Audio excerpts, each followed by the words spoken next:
Thank you so much for joining us today. Okay. Thank you so much for joining us today, everyone. It's a pleasure to have you here with us. My colleagues and I look forward to having an amazing and super informative time with everyone who's present on the call today. Now, before we get into it, because today is going to be a super awesome session, I would like us to do something. I want you to do something for me real quick. I want you to think about the last job application that you sent to a company in the UK, in US, in Canada, in Germany, wherever it was that you applied. And I want you to remember what that hope felt like when you clicked on the submit button. And then the silence that followed. Maybe it was a day, maybe it was a week, a month. That silence or the automated and very generic rejection that you receive, that silence or that rejection, that's the sound of a strategy that isn't working anymore, that just doesn't work in 2025. But what if I told you that silence isn't about your worth, it's not about your intelligence, it's not about your skills? What if it's simply a gap in understanding, a disconnect in how you're presenting yourself, and what these companies are desperately searching for? So, for the next 60 minutes, I want us to lock in a mindset shift. I want you to operate from a single powerful belief. Your passport does not define your potential. Your location is not your limitation. And the narrative that the best opportunities are for other people, that narrative, it ends today. Now, how do I know this? Because we've worked with thousands and thousands of people who look like you, who look like me, and we've helped them achieve incredible results in their careers, the same results that brought you here. My name is Lola Femi, and we are here to move from a mindset of hoping to be chosen to a strategy that forces them to choose you, to see you. Together, we're going to dismantle the myth that your background is a barrier. And I'm going to be showing you how you can reframe it as your most powerful competitive advantage. Now, before we dive in, I would like to know who I'm speaking to. Just a quick exercise. I want you to type into the chat right now your name and the country that you're joining us from. So, for example, John from Canada, Tolu from Toronto, Michael from New York, James from Nigeria, wherever it is you're joining us from. Let's see the incredible potential that we have in the room today. So just type in the chat your name, your location. Fantastic. Oh, we've got a super interactive class today. Festus from the UK. We've got Wendy from Canada, Devon from Nigeria, Joel from Ghana, Rakesh from UK, Wilma from the UK. Interesting. Shay from the UK. Fantastic. It is a pleasure to be your host today. Now, just take a minute and look at the powerful collective ambition that we have in the room today. Every single person here today is a professional who is looking to upskill, to change the trajectory of their careers. Every single person in the room today, the only reason you signed up for this, you joined this masterclass is because you're ambitious and you have a goal for yourself. And I want you to know that you are not alone in this journey. If you think you're alone, just take a look at the chat section and see how many people have dropped their names and their location. So if you're just getting started, as you can see, you're in great company. Now, I've got a second question for everyone here. How many of you have a friend or maybe a colleague who is just as talented as you are? However, they've completely given up on the idea of a tech career because it feels too difficult or it feels out of reach for them. So if that person comes to mind, anyone at all comes to mind, I want you to do them a massive favor right now. Take your phone and share this webinar link with them directly, because this could redefine their future. Finally, my team will be dropping attendance form in the chat. You have to fill out this form to get the replay, to get the slide deck that I'm going to be using here today, and also exclusive guides on job search strategies that we do not share anywhere else. So do not miss it. This is your key to everything. Just in case you maybe drop off at some point, you always have access to that. All right, housekeeping is done. Now let's get straight to our business today and why you're here. Now, at this point, some of you might be thinking, all of this sounds amazing. It sounds great. I'm sure you must have come across some videos on YouTube before you joined us today. While you're thinking, Lola, I've heard promises before, but why is this any different? And that's a fair and very critical question. Let me introduce you to 10Analytics. Now, we are not another online course platform. You must have seen a lot of those. Let me be very clear. We are a global career launchpad. Our entire reason for existing for the last 5 years has been to solve one very specific, very complex problem.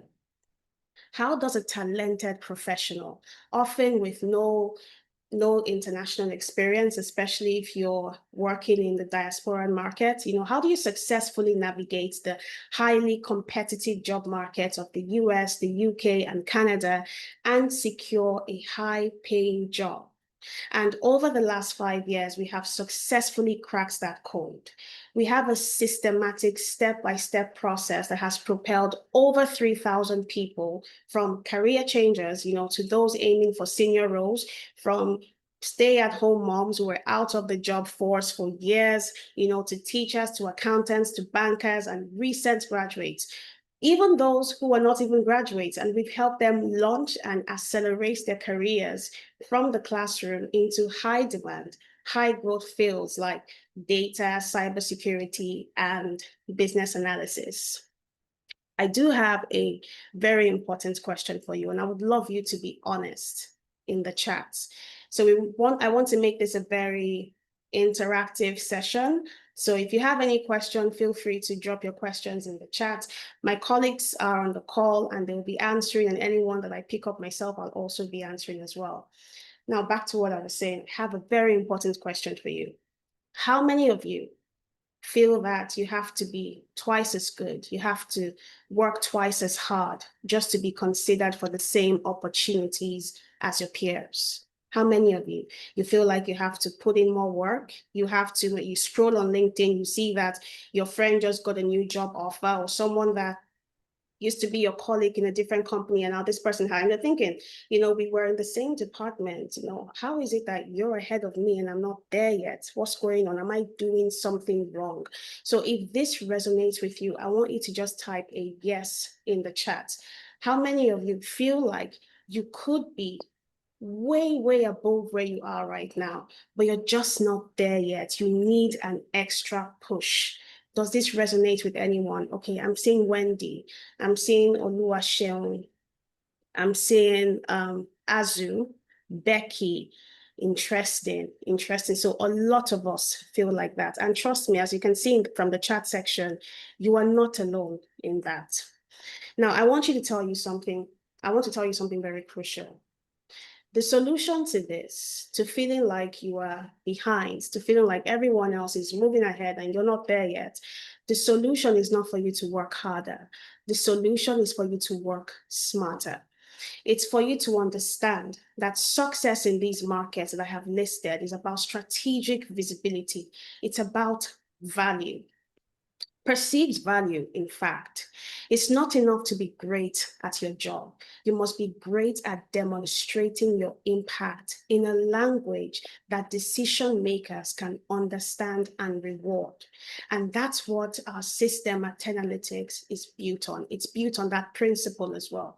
We give you the hard skills. I mean, sure, but our core value is giving you the blueprints to package your unique background and skills into an irresistible value proposition that cuts through every bias that you might encounter and actually gets you a seat at the table. Now, this requires a shift in mindset because, in as much as this solution works, it works for over 3,000 people. It's not magic. This is not high fantasy, unfortunately. It requires commitment. So, let me ask you directly to everyone on this call, are you ready to make that shift? Are you ready to move from being a hopeful applicant to someone who is a strategic candidate? If you're truly ready to do what it takes to land that dream job and build a new life for yourself, I want you to type "I am ready" in the chat section. I mean, let's see who is truly committed to changing their life story today on the call. Okay, fantastic. So we're going to move on. All right. Now, you know what we do at 10 Analytics, but I'm sure you're also wondering, who is this person who is talking to me? Why is this person qualified to give me a blueprint and to talk about the next stage of my career? My name is Lola Femi, and my career has been a decades-long masterclass in building bridges between ambition and opportunity. The same opportunities that I'll be sharing with you today.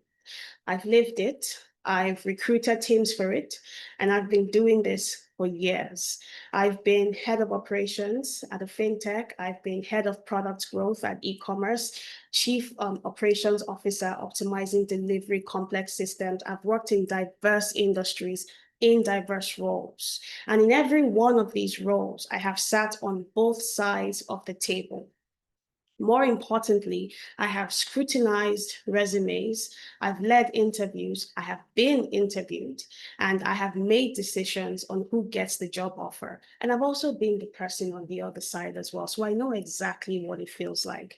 This means that I have spent years in rooms where hiring, promotion, and budget decisions are being made.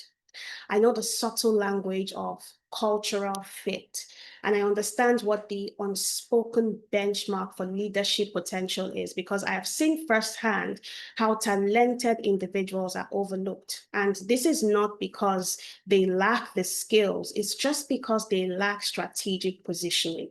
For example, one time I was recruiting for a role and I got a lot of applications. And there was this one, I didn't even remember this person. This was how on it wasn't something that would hit you and you'd say, oh my goodness, this person's portfolio, this person's resume is amazing.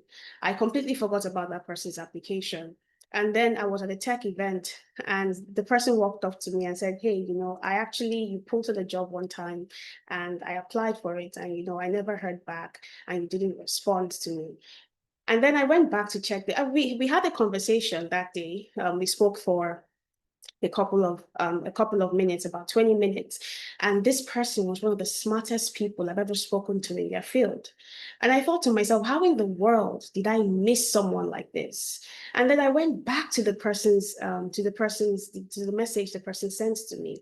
And I saw the person's application and I understood why it never scales through. A super smart person who did not position themselves well, which is why I said I have seen firsthand how talented individuals are overlooked, not from a lack of skill, but for lack of strategic positioning. The person's resume had way too much information. It wasn't formatted properly. And then as someone who was recruiting for the position, I just looked at it and I thought, if you cannot present yourself in a way that makes yourself appealing, then it means that you're not serious about job search. Which is why, as the VP of Operations at 10 Analytics, I have dedicated myself to translating what I would call insider knowledge into an actionable framework for our community. And I'm here to give you the playbook I have used and the playbook that I have seen work for thousands of people. So as we go forward, I do want you to hold a reflective question in your mind. You don't have to type the answer. I just need you to be honest with yourself. When you look at the people getting promoted or landing the jobs that you want, When you open your LinkedIn and you're saying, oh, I just got a new job offer and I'm earning 120K or something. What is that one thing that you believe they have that you don't? What do you think their edge over you is? Is it connections? Is it a specific pedigree? I want you to hold that thought, because what we're doing here today is to demystify the it factor and then to give you a concrete, replicable system that you can use to build this for yourself. It's about making your unique perspective your superpower and not your setback. I'm going to say that again. It's about making your unique perspective your superpower and not your setback. Too often we think that, oh, because I'm not from this community, I don't speak like them, I don't walk like them, I don't work like them, maybe this is going to create a problem for me. But I do want you to understand that your unique and different perspective is your superpower. So question is, how do you go from where you are right now to a place where you're ready to take advantage of the unique opportunities in the market? Stay with me and I'm going to show you how. Now let's get to the heart of the problem, right? This represents the single biggest breakdown in the job search. This is where the problem lies. On one side, you have a talented and capable professional. Maybe this is you.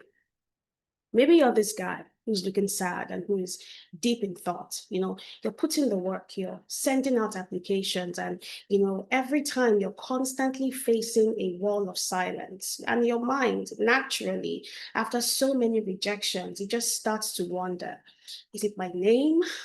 Is it my background? Is it because I didn't go to a certain school? And when you're in a different economy, usually the first advice that people would get is, oh, you have to go to school. You have to go get a certain kind of degree. And you already have a degree, and now you have to go get a second degree because apparently it's not good enough for the kind of jobs that you're shooting for. It's suddenly not good enough for the new economy that you find yourself in. This is a painful and isolating conversation and realization for you to come to by yourself. Now, let's pull back the curtain on the other side of the table. What does it look like? While you're having eternal doubt, and you're thinking to yourself, well, maybe I'm not good enough, the hiring manager, the recruiter, or the employer is having a completely different, coldly practical conversation, of thoughts. It's not about you personally. It's a conversation about risk and return. Their question is, can this person deliver from day one?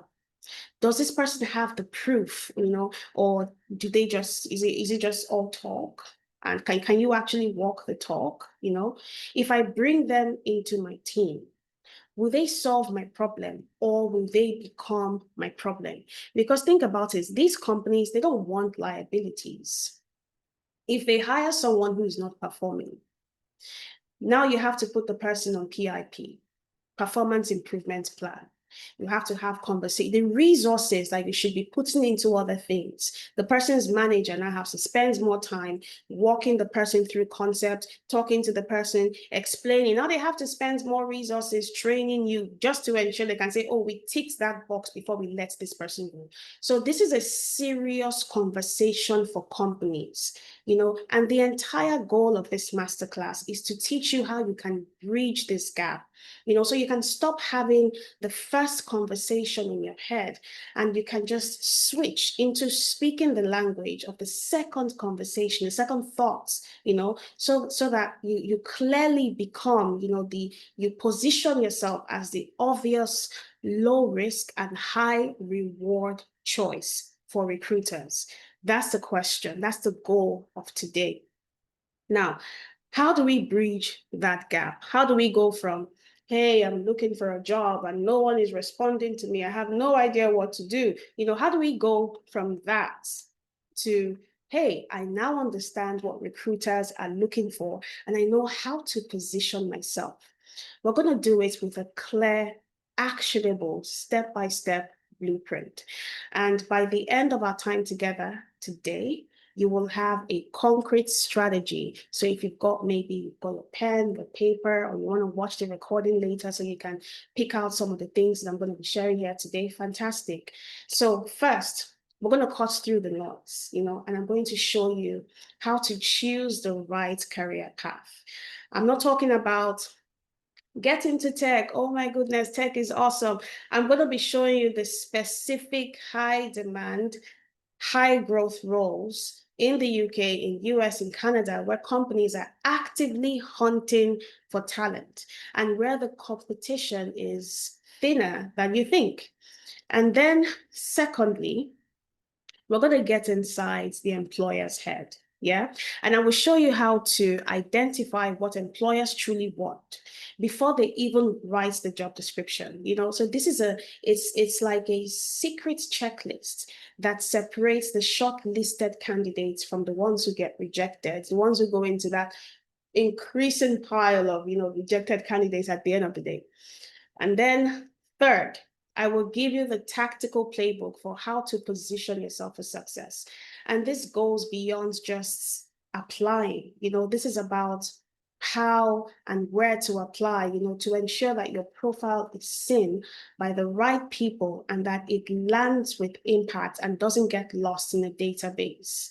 Now, ultimately, our goal here today is to replace your confusion with a clear and actionable strategy. You're going to walk away with a code for you to crack the system. And this is the exact roadmap, the exact same roadmap that has taken people from roles like, caring and teaching into high-paying tech careers, often in a matter of months. I've always said, it really just depends on how serious you are. There's so much space for you to take up in the market, and it just depends on you. Now, before we dive into the strategy, right, we need to clear the deck of limiting beliefs. Many of you are here, you're carrying what I would call dead weight that is slowing you down. Right, let's bust the two biggest myths right now when it comes to transitioning into tech. And the first thing is you need a new university degree. This is a myth. Now, the fact of the matter is competence above credentials, any day, anytime. Think of yourself as a business owner. Would you want to hire someone just because they've got a fancy degree from Harvard? Or would you hire a person because they've proven that they can solve problems that would impact your bottom line? Let me be very clear. The companies that are hiring right now for roles in data, cybersecurity, business analysis, product design, and others, they are not looking for a fancy framed piece of paper. They are looking for proven ability to solve problems. They need you to do practical things like build a dashboard, protect a network if you're cybersecurity, or streamline a process if you're a business analyst. They will never ask to see your university certificate, before they ask you to run an SQL query, maybe during assessment and all of that. That usually comes in during your onboarding stage. These people, they only care about the results.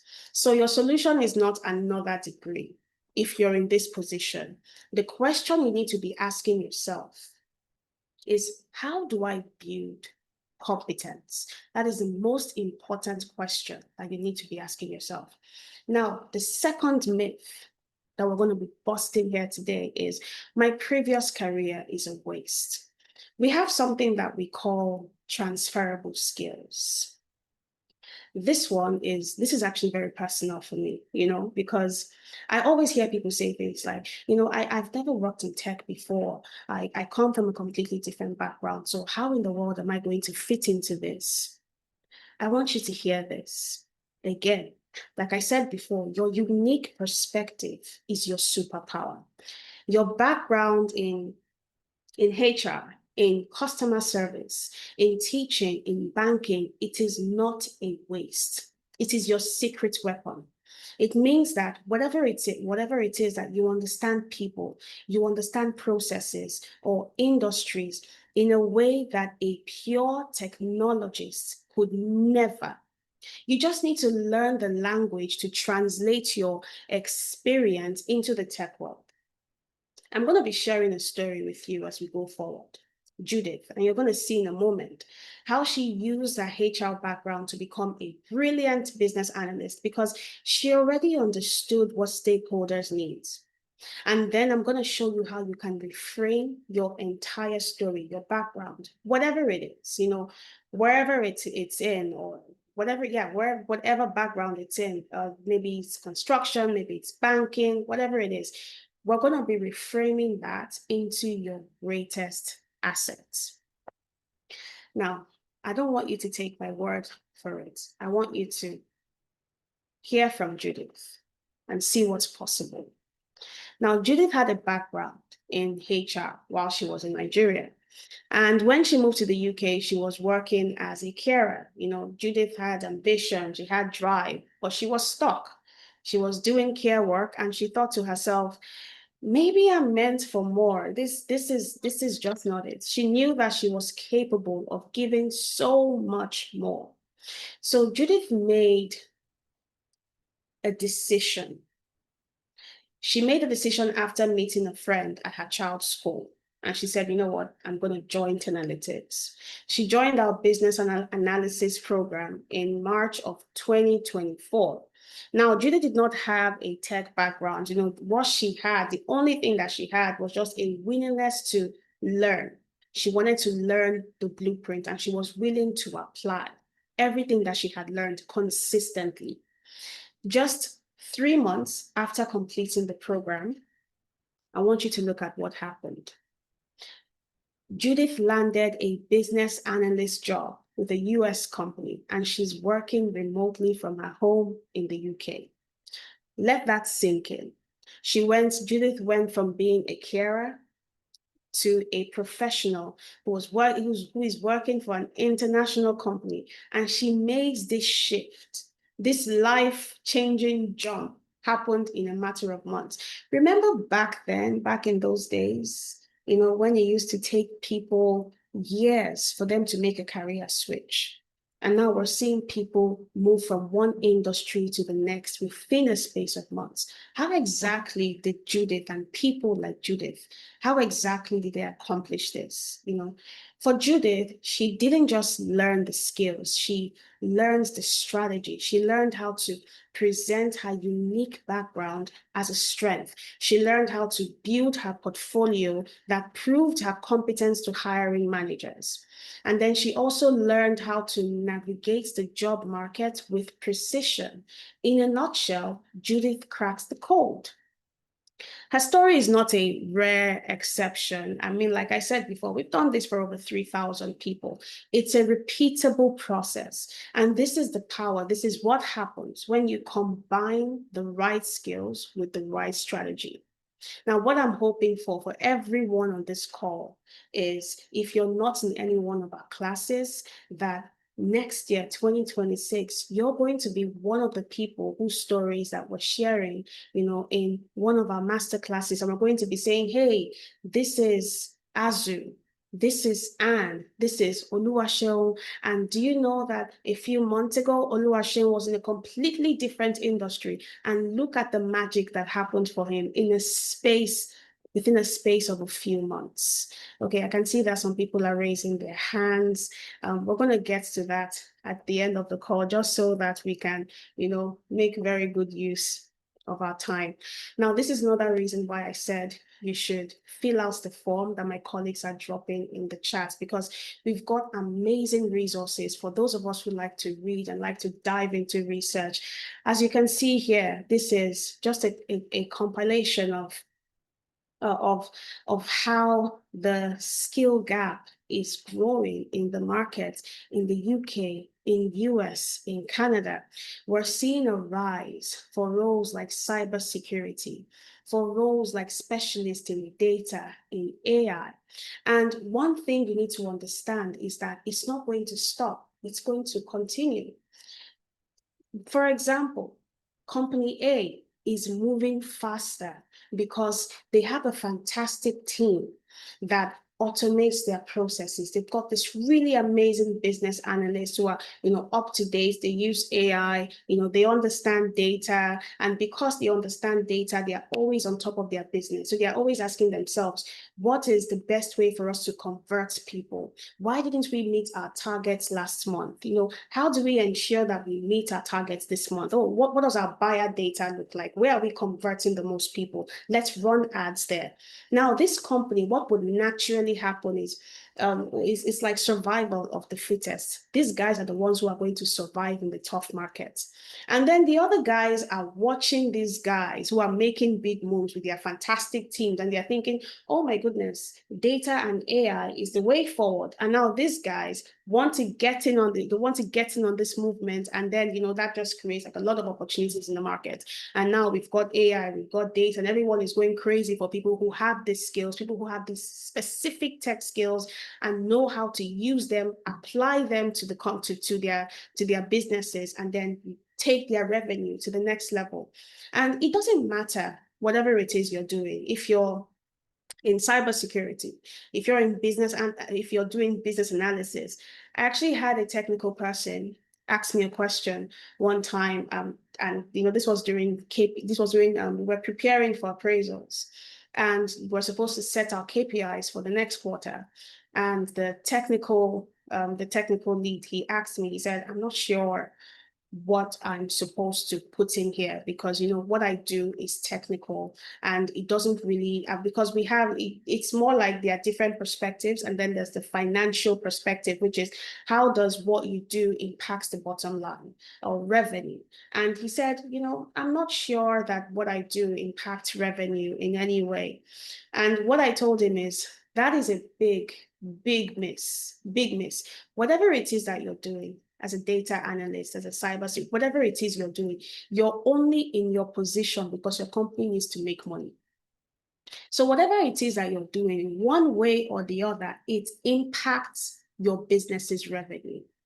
So I want you to think about that. Whatever it is you're doing, data analytics, cybersecurity, if you're a developer, if you're DevOps, whatever it is that you're doing, in one way or the other, it impacts your company's revenue. And that's the only reason why these jobs are on the rise, because every business out there wants to make money. Nobody's going to give you a job because they like you. They're only going to give you a job and keep you in that job because you have value.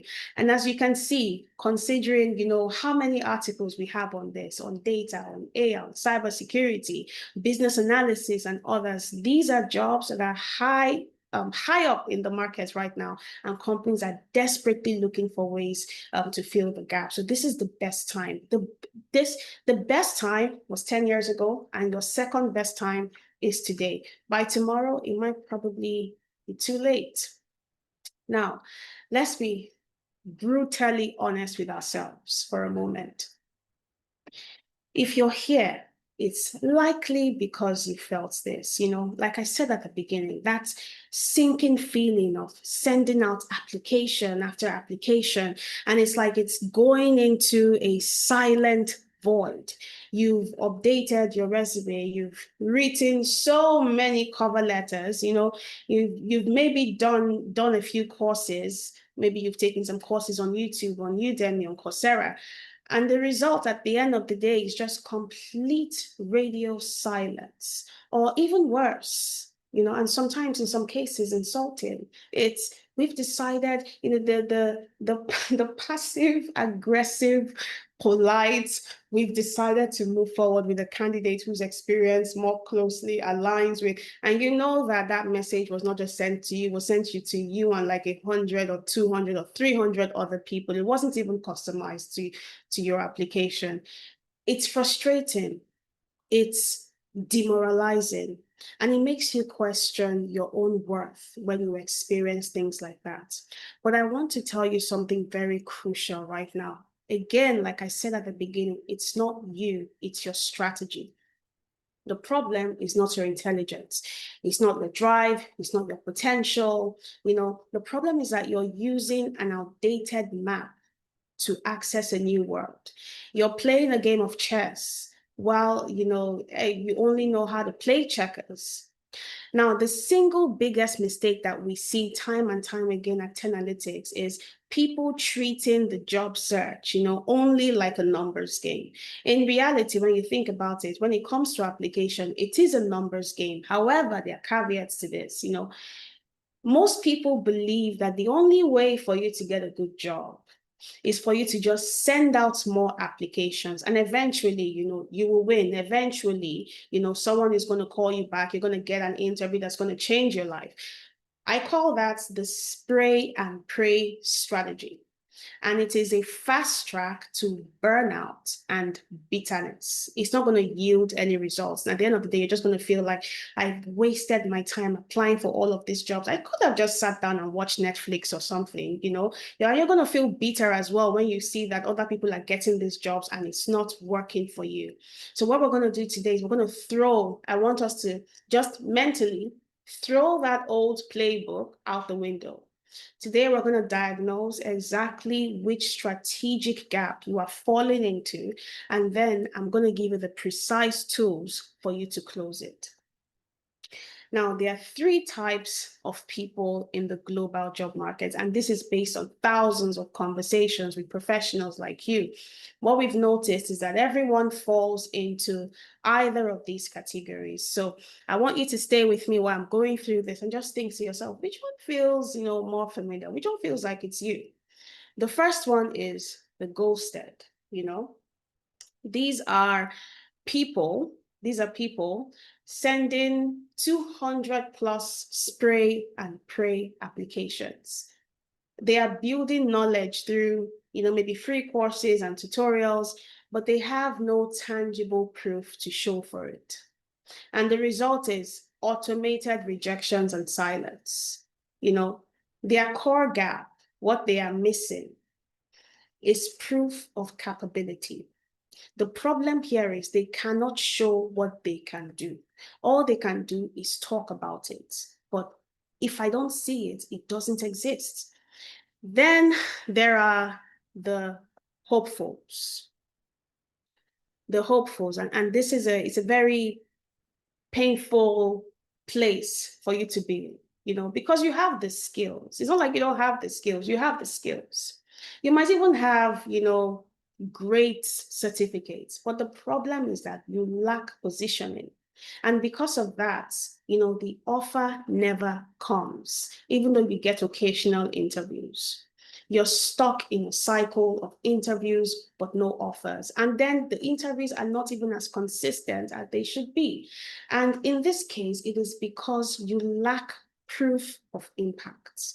You can talk tech, but you cannot translate your skills into a compelling business case. Do you remember what I said about every business thinking about their revenue? Because at the end of the day, it's all about money. The only reason why this business exists is to make money. Like I said, nobody's going to hire you because they like you. They're going to hire you because you can prove that you can make them money. So if your applications are not landing, it is because you have not answered that question. Your application does not answer the hiring manager's silent question, which is, what problem can you solve for me? What is my ROI? What is my return on investment?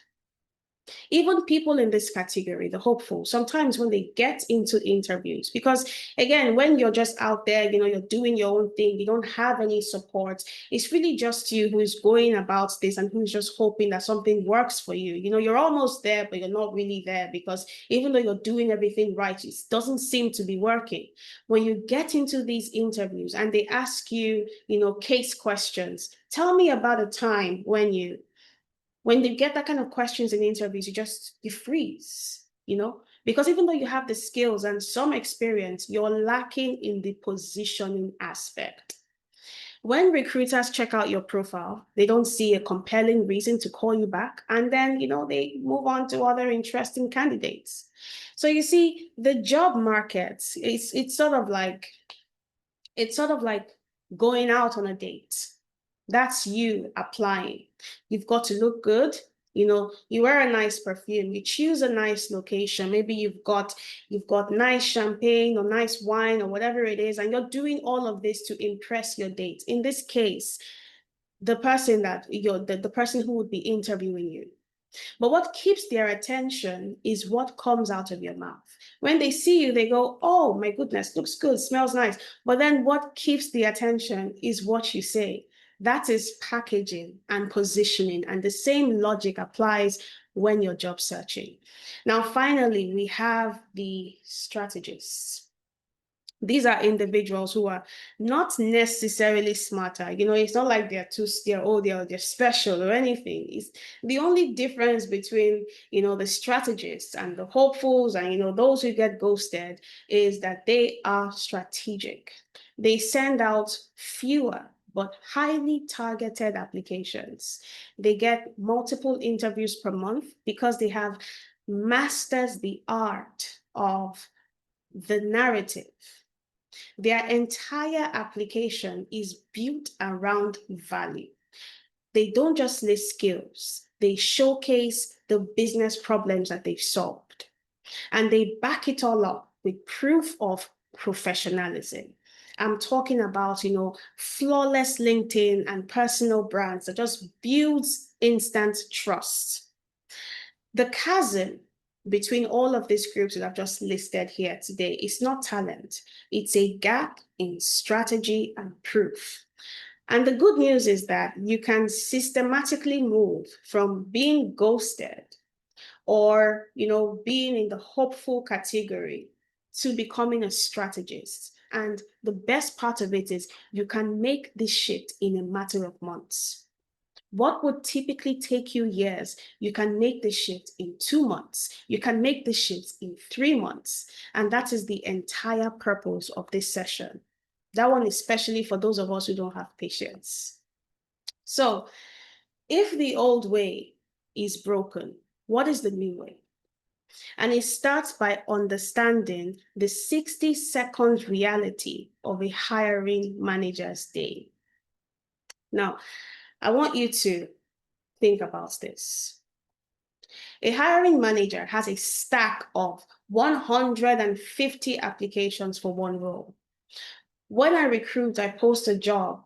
Sometimes I get nothing less than 200, 300, in some cases 400 applications, sometimes even more.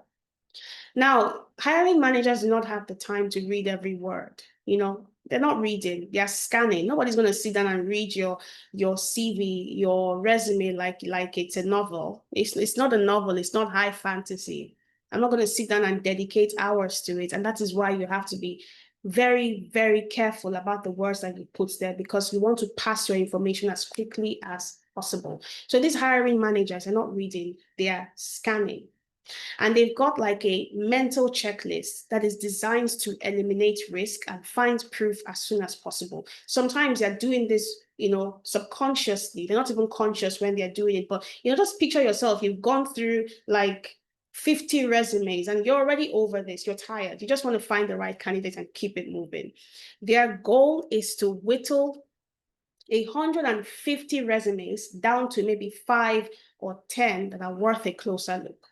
Now, your only job in this first 60 seconds is to survive the cuts.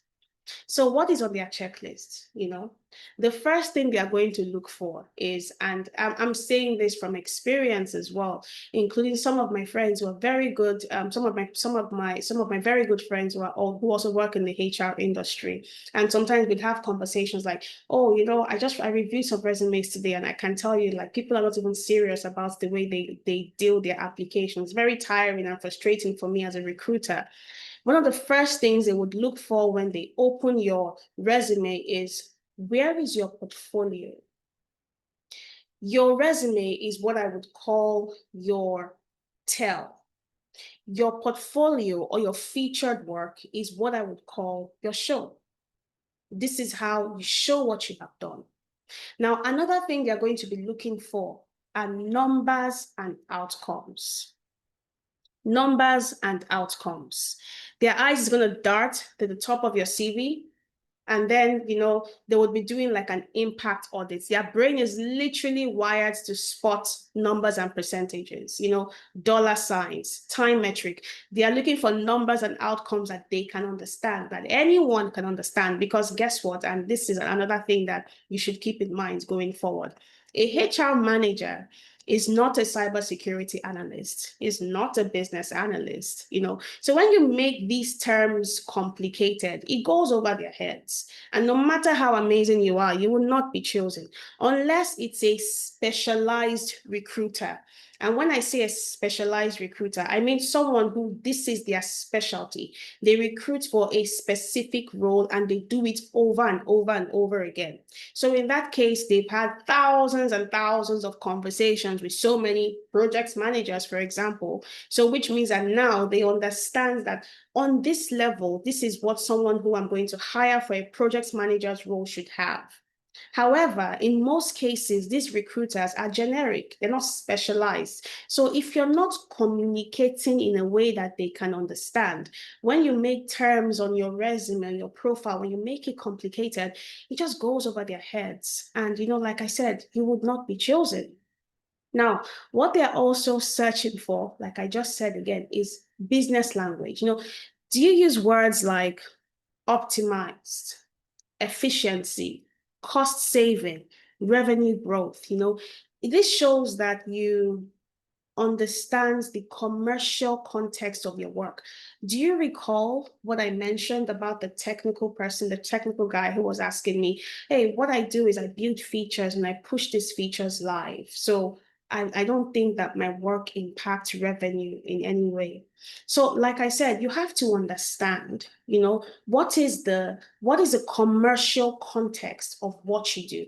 And it doesn't matter if you are, so maybe you're just a data analyst. And when I say just every person in a company is important. It's like a car. If you take out the wheel, a chair, like the dashboard, things that you think are not all that important, when you take out those little things, the whole thing falls apart because it's a makeup of all of those things. So no matter how small and how irrelevant you think your role is, it is important and it is contributing to achieving something. So that is why it is so important that you can speak the business language and you can tie your impact back to the commercial context. Now, all of this is cross-referenced with your LinkedIn profiles, and this is your public-facing brand. Instinctively, I would always, when I'm checking out a person's profile, I would always go to their resume. And if you're job hunting, if you're serious about looking for a job, you want to take your LinkedIn very seriously. The LinkedIn of someone who is not job hunting and the LinkedIn of someone who is, there has to be a significant difference. If someone is not job hunting and their LinkedIn profile is just there, and then there's yours, you're serious about getting a new job, and you're not doing anything, then, nothing is going to happen for you because recruiters cannot find you. They can't see you. Now, tying it back to your resume, another thing that they check for are keywords and structure. Now, I don't know how many of us are familiar with, automated systems like ATS, for example. This is where recruiters set up automated systems and, they say, for this role, I'm probably going to get maybe 1,000, maybe 2,000. Can you imagine how many applications Facebook gets? You think recruiters at Facebook are going to sit down and review every single application? No way. So what they do is they have models that they've told, and this is why it's important you read job descriptions. They have told the models, so I want this person to understand social algorithm. I want this person to be able to analyze by region. Now, this is using a data analyst. I want this person to be able to analyze by region to blah, blah, blah, blah, blah. And this is because what a data analyst does at NASA is very, very different from what a data analyst does at Amazon. And this is why it's important that, again, that you read job description so that you can pick out keywords for your profile. You might be a data analyst and you're very good at your job, but you get rejected because you don't have e-commerce experience. And they're saying that, hey, what we do is e-commerce and we want someone who has e-commerce context. So when you understand the job that you're applying for, you take your time, you read it, then you can now go to your resume and then you can add those keywords to your resume. You can say, okay, so in this case, now remember what we said, social algorithm. You can go and you can put somewhere in your resume, you can just like write, come up with a structure. This is something that you have done before, but now what you're doing, you're just changing certain words and you're saying, optimize blah blah blah to drive blah blah blah algorithm or whatever. This is a job that you want, and now you're adding certain keywords that are listed in the job description to ensure that when the ATS, because this is not a human being, the only thing it's looking for, the only thing it can do is just read, scan for keywords. Have you ever applied for a job and you've gotten rejected immediately? I'm on this Reddit, and there's a Reddit group, and it's the funniest stories that you find there. One time someone posted something and he said he just applied for a job and immediately he was rejected. And he was thinking, I just applied. How did I get rejected immediately? That's an ATS. And that's why it's important that you add this keyword so that when it is scanning your resume, you can say, okay, yeah, so I like this person. And then it now shortlists your resume, and then it adds it to like maybe the pile that the HR would be looking at. And when a human now starts to look at your profile is where most or some of these things also come in as well. What is the structure like? Now, last but certainly not least, because there's a lot, impact. First, impact. Does your headline, your summary, your picture, does it project the professional and polished image of someone who already has the job that you're applying for? You can't be looking like your problems and applying to a big man's job. It's not possible. It's not possible. What do they call it? They call it vanity, but you do have to show up as that person. You have to show up like you are ready for the job. What I would always advise is show up like you already have the job. And this applies if you are going for an interview in person or if it is online, if you're going to be getting reviewed and you're going to be turning on your camera, whatever it is, just show up like you already have it, because impact positioning is not just about what you do on paper. It's about how you communicate. It's about how you show up. It's about how you talk. That first impression they have of you when you open up your mouth or when you open your mouth. You can't have a picture that you took on Snapchat on LinkedIn and you expect a grumpy hiring manager who has just scanned 50 LinkedIn profiles in one day to take you seriously. That's not going to happen. So the 60-second scan is the gatekeeper. When you master this, it is the difference between, being hopeful, being ghosted, or being a strategist. Now, I'm going to show you how you can use each of these proof points to build a compelling, unrejectable application.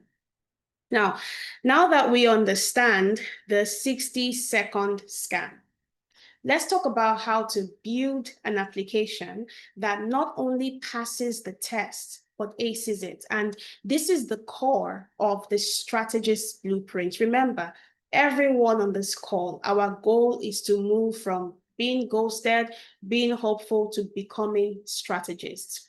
So we're going to call this process I'm going to be walking you through, I'm going to call it the 3 pillars of an unrejectable application. I want you to think of this as the non-negotiable foundations. If one is weak, the entire structure, it collapses.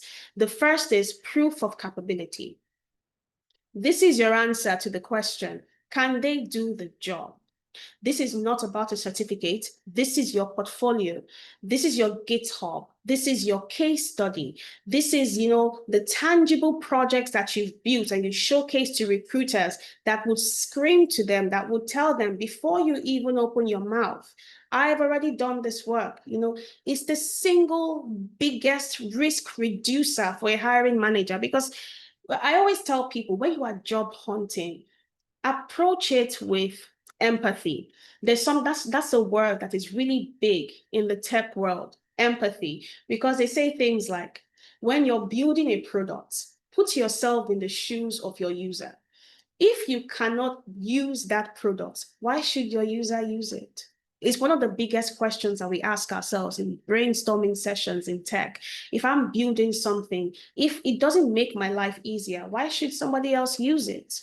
So you need to apply that to your job search and ask yourself, if I was a recruiter, would I find my profile interesting? Go check out what other people, what their profiles look like, people who are in your industry. So for a recruiter, what they're looking for is, I'm not going to waste my time, because nobody wants to waste their time talking to people and it's not going to go anywhere. It's very frustrating. So how do you make the recruiter's life easier? And how do you show them that, hey, if you recruit me and I get to your final pool, I can guarantee you that you're not going to be wasting your time talking to me.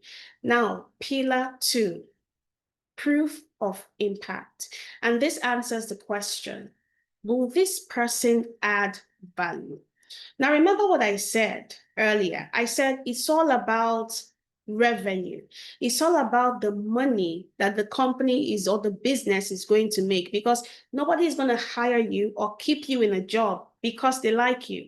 So this is the narrative that you have to weave through your resumes. You have to weave through your interviews. It's the language of business outcomes. This is where you speak a language that anyone can understand. A child should be able to pick up your resume and say, oh, interesting. Leonard secured this contract. It was worth 500K. And, because of this, he was able to impact, 30 on underserved communities. Anyone should be able to understand what you have listed or what you have on your resume. Now, for the third pillar, proof of professionalism. And this answers the final question. Will they fit on my team? Remember what I said. So people would say things like, it's vanity, but trust me, people are actually scanning for these things. They are looking for how presentable you are. They are looking at how you communicate. They are looking at how you show up. This is your LinkedIn profile. This is your communication style. This is your personal brand. It's the polish that makes you look like you already belong in the company that you're applying to. And I'm hoping that for everyone on this call, if there's one thing that you're taking out of this, when I say look like the job you're applying to, is that you are ambitious, is that you're not selling yourself short when you're applying for jobs, and you're not playing it safe and saying, hey, this is a job that pays 30K, and I think that this is where my value is at. I want you to be audacious. But in order for you to be audacious, you do have to ensure that you stack all of these pillars so that when you are applying, you are doing so with confidence. Because trust me, those are the people who get shortlisted. Now, most applicants have at least one of these pillars. The strategists who get multiple offers. Those people who have the audacity to reject the job. Have you ever rejected a job offer before? Let's make that a question. I want to know, has anyone on this call, you can just say, yes, me.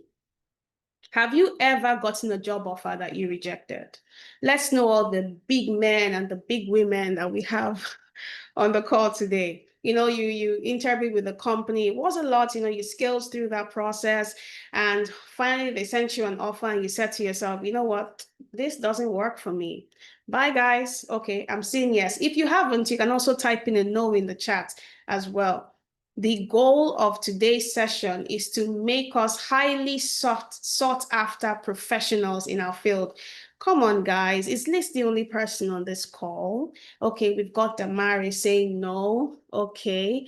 We've got a yes from Okagwe. We've got Sheon who is saying yes. Modupe, yes. Okay, so we've got big men and big women on this call. Fantastic. I'm seeing Lewis, no. Ebube, yes. So those of you who are saying yes, you know what it feels like for you to get a job offer and for you to say, nah, I'm checking out. This doesn't work for me, And then the goal for everyone who has said no, you execute this end to end, and I can guarantee you that in a couple of months, early in Q1 2026, you're going to be one of those people who is saying, Nah, I'm gonna go for something better. Apply the steps. Every pillar has to be applied deliberately, consciously. That is the only way you're going to get the results that you're looking for. Now, let's talk about empowered job search strategies. So, how do you actually build these three pillars in your day to day job search? It comes down to four empowered strategies. And this is the how behind the what. The first thing is that you master your narrative. First thing is you master your narrative and then you master your metrics. I'm going to say that again. Master your narrative and master your metric. If I go back to the pillar page, you're going to see that this is the work of pillar 2. You need to audit your own experience and reframe every achievement into a business impact story. What did you improve? What did you save? What did you grow? This becomes your script. So for everyone on this call who is thinking, I come from a completely different background. I've never worked in tech. So, if I take this course, or if I take a course and I become a business analyst, how exactly do I sell my value to? I'm going to give you an example. Imagine a teacher. I'm sure we've got some parents in the house, right? Most people here would be parents. So imagine, a teacher who maybe gave your child a lot of homework and you're very upset. So you come into class and you say, hey, you gave my kid too much homework. She can't sleep. He can't sleep because he has to do all of this homework. And the way the teacher responds to you, instead of blowing it up and saying, who do you think you are to come here and talk to me? The teacher says, I understand where you're coming from. Would you like to have a seat? Would you like some coffee? Okay, so this is why I did this. Your kid is very smart, or maybe your child is behind. And I think that this is how we can support her, how we can support him to get to where he needs to be. I'm very open to us designing a learning program. Do you understand what this teacher has done? The teacher has taken a situation that could probably have gotten to the principal or the headmaster, and it would have been a big issue, and completely reduced the tension. It's like a bomb. And what they've done is the teacher has just like cut the red or the blue wire, whatever it is, they cut in bombs, and just completely diffuse the situation. And then instead of this being a big deal, now that parent is willing to listen. And this is why I said master your narrative and metrics, because this is what I would call stakeholder management. Because in many cases, stakeholders are very angry, they're very pissed off. And they're just like, why isn't this ready? Or why isn't it? Maybe it's your customers, and your customers are very angry because you promised something that you have not delivered. So your ability to communicate to them, even though you haven't worked in tech, is a transferable skill, but you don't know that because you're not asking the right people. Now, secondly, proactive digital networking. This is where you leverage your LinkedIn strategically. I said this before, you cannot be looking for a job and you're just chill on networking tools like LinkedIn and you're saying, hey, you know what, this job is going to come to me. This is pillar 3 in action. Your LinkedIn is not like it's your digital CV or anything. It's a 247 sales page for your personal brand. It has to be optimized with the right keywords, a compelling headline, and a narrative that aligns perfectly with your target goals.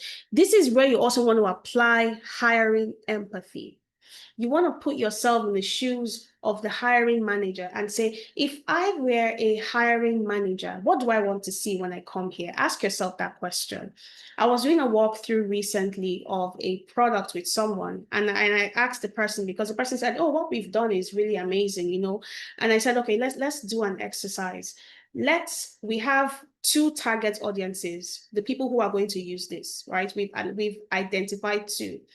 Let's walk through this product from one of them, and we just pick one of our users and say, we're going to see this product through this user's eyes. And then when we did that walkthrough, the person said, the designer was like, oh my goodness, I see. Okay, so this is taking too long. I have to remove this. I have to.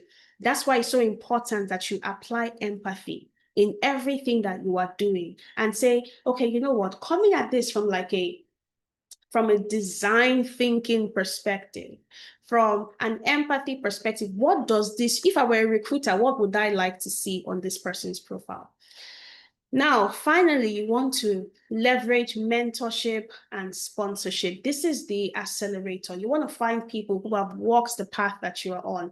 You want to find a mentor who can give you advice, a sponsor who can, use their influence to open doors for you. If you have that, fantastic. But, if you're in a place where you need a job, you cannot afford to be silent. What do they say? A closed mouth is a closed destiny. You have to be out there, you have to talk, you have to speak, you have to network, otherwise nobody knows you. So this is leveraging communities to fast track your progress. So if you don't know where to start with all this, that's fine. We've helped over 3,000 participants master and repeat this playbook over and over again. And beyond learning a new skill, our entire model is making you marketable, making you presentable, and competitive in the job market. So if you're not sure where to start, it's fine. Just leave it with us. By the time we're done with you, you will not even recognize yourself again. Now, I want us to do another exercise, right? I want to ask you a question that would put things into perspective for you. Let's say you're getting married. I'm sure we have some people who are getting married on this call. So let's say you're getting married, right? You have a budget and you've got two tailors lined up for your suit or your wedding dress. You have tailor A, who has a certificate from a fashion school in Paris. And when you walk into their shop, you see a certificate hanging on the wall, and it's clearly visible for everyone to see. That's all. No show glasses, no profile on IG or TikTok to show their work. They tell you to hire them because they have a certificate from Paris, and then they give you nothing else.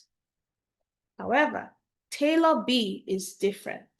When you walk into B's shop, you see multiple show glasses with, mannequins that are showing off B's designs in different fabrics, different poses, and different colors. You see a catalog where you can choose, different designs from, including you can see what they cost. You can see how long it typically takes to make each dress or each suit. What tailor are you going to go for? I'd love to hear your thoughts here. Are you going to go for tailor A or are you going to go for tailor B? Remember, don't forget to, before you make your choice, tailor A has a lovely certificate from a fashion school in Paris. And we all know they make really good clothes. They've got a really great fashion sense. Everyone is saying tailor B. Why not? Why is everyone saying tailor B? Why not tailor A with the fantastic certificate that tailor A has? Why not? Can one person help us answer that question? Why not? Why is everyone going for okay, we've got one person who said tailor A. Interesting. Hannah, I love outliers, people who are ready to say no when everyone is saying yes. Okay, Nancy, whose certificate help? Fantastic. Fantastic. Anna, do you want to tell us why you're going to go for tailor A? Abdul said B has the proof. Michael said B, his capabilities with evidence.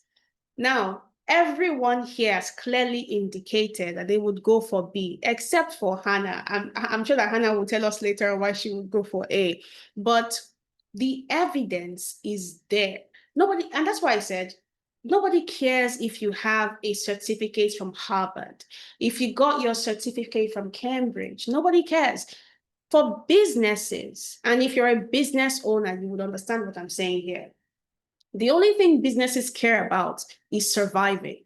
The only thing businesses care about is how do we pay salaries? So they want to know that you are capable of driving revenue for them. So when you are able to show proof Before you walk into the door, you are saying, this is my evidence. Like Ben said, Taylor B has demonstrated his capability based on evidence. Like Ifeanyi said, B has evidence to show. So you have to give these people, the recruiters, you have to show them evidence before they can say, you know what? I want to talk to this guy. I want to talk to this lady. The answer is obvious. You want the tailor with proof, you want to see the finished products. Now, the job market is exactly the same. Companies are hiring Tailor B. You see this Tailor here? This is the one who gets hired every time. They are investing in the candidate who can show them the finished product, not just the receipt from the course, and this is a fundamental shift in mindsets that you have to make today. Stop leading with your certificates. Nobody cares.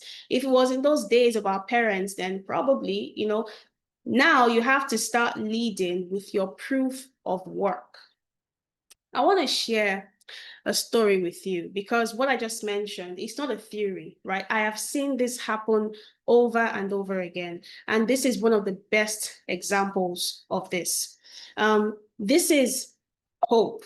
And hope is exactly where some of you is in that place where some of you might be in right now. The same place where she thought, hey, I've got all of these nice certificates, and I've worked in so many industries. How come nobody sees just how fantastic I am? That was Hope's situation. Okay. She had project management and Scrum Master certifications. She has the knowledge, but she didn't have any real experience to back it up. Now, Hope moved to Canada, and in Canada, Hope could not get a job. So she was stuck. And in this case, using the example that we just gave, Hope was Taylor A. She was qualified on paper, but she did not have the proof. Now, in September 2024, Hope made a decision that changed her life forever. She joined our Agile Project Management program.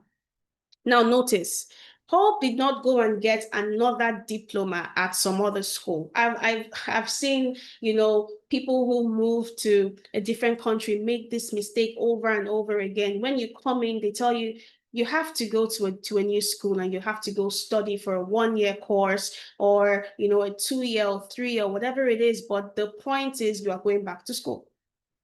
But Hope did not do that. She joined our program, and it was designed to build the 3 pillars that we just went through for employability. So what did Hope do? She built a project portfolio, proof of capability. She learned to reframe her experience into business outcomes. Remember what we discussed, proof of impact. She polished her professional brand, proof of professionalism. And just 3 months later, in December 2024, Hope secured a role as a project analyst in Ontario, Canada. So what happened here? Hope went from certified but unemployed to hired professional in 1 quarter. How did she do this? She transformed from Tailor A into Tailor B. And she did this because she replaced her certificate that she initially thought was going to get her a lot of attention in the market. She replaced it with compelling proof. Now, we're probably gonna come back and just watch some interviews, but just so that we make very good use of the time that we have left, I want to talk about quickly how we can systematically bridge the gap between where you are right now and, hey, mommy, daddy, your best friend or whatever, I got a job. And this is the 10 analytics pathway, our blueprint that has opened the door for over 3,000 students in 5 years. The first one is learn. This is where you build your foundation in one of these high demand careers. We're teaching you the exact practical skills that companies are hiring for today. I'm talking from data analytics to cybersecurity to product design to DevOps, to HR analytics. What companies are hiring for today? This is where you get the raw material. Because like I said, all of these steps that I listed, It's fantastic if you can do just one, but you will not get the results that you're looking for. But when you apply everything together, which is on the first level, before you learn, find a good skill to learn, a good skill that ensures that in the next 5 years, you are still employed. Now, phase two is package. And this is our secret sauce and where most people fail alone. Learning the skill is only 30% of the battle. This is where we transform your knowledge into an unrejectable application.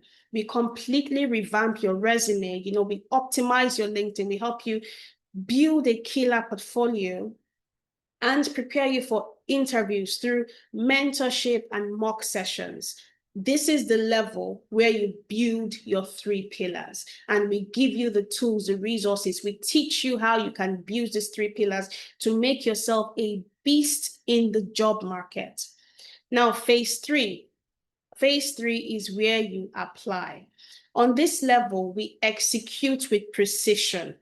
We teach you how to apply like a machine, but with the mind of a strategist. Like, I don't know how you guys are looking at this thing, but to me, when you've got a goal, it's like you're going to war.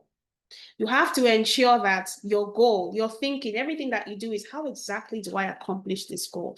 If your goal is to transition from your current career to a different one, then you've got to be very serious and you have to apply it like you're a general who is preparing for war.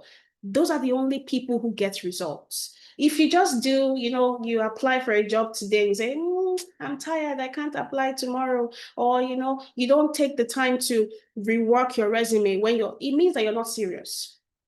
There's no other way for me to put it. You're not serious. You're joking. And you're going to be where you are. And in the next 3 months, 4 months, you're going to see the people who weren't even thinking about moving into tech and they've already gone ahead, and you're still in that phase where you're thinking, do I or do I not? So in order for you to get the results that you're looking for, apply all of this. You learn, you pick a skill that is in high demand. You learn that skill, you focus on it, and then you package yourself and make yourself presentable and employable in the market. And then you enter the market aggressively, and your goal is application. You are applying, applying, applying. When you put all of this process together, this is what will give you a job. This is an end-to-end engine that has generated over 3,000 success stories and counting. It takes you from learning to actually earning with no gaps in between. So long as you stay focused and committed to your goal, you will get results. We've had people who have come into analytics and no tech background. They moved from a completely different career path. And you would think that it would take this person months. I had someone ask me a question, can I really, I think that maybe I need a year or something to learn. And I told the person, I said, it's about how ready you are. I don't expect that if you're on this call, that you're on the bridge. I don't expect that. I expect that you already think to yourself, I know I can do better. And now you're in a mindset where you are ready. You see, if you approach this career transition like that, and you think to yourself, I'm ready to get a job, I'm ready to move to the next stage. How do I move to the next stage? You apply for that job, you start learning, and you're watching all your videos, you're asking questions in class. Your goal is to be I always say something to people: why try if you're not going to be the best? Why try? Why would you even bother? Why do it if you don't want to be the best at it, if you just want to be ordinary? So you're coming to classes, you're watching your videos, and then the next step is you package yourself. You see how you can, how you package yourself for mentorship, job references. We also provide that. I'm going to be talking more about that as we go on. You optimize your LinkedIn. It sounds like work. Looking for job is a job on its own. And then you are now applying carefully. Not every job deserves your application. So you're very strategic about the way you apply. There is no way, and you can take my word to the bank, there is no way you will not get the results that you're looking for if you do this and you do it well. Now, let's talk about the career paths that will land you a job very quickly. We already spoke briefly about this in the previous slide, right? So you're asking, How can you be sure that all of these are the right paths, right? I mentioned data analytics, HR analytics. I mentioned 10 different paths. So how do you know that I'm not on this call just lying to you? So let me show you that this is not just guesswork. We base our entire curriculum on cold, hard logic, global data. So the first thing that we do is we do a job board analysis.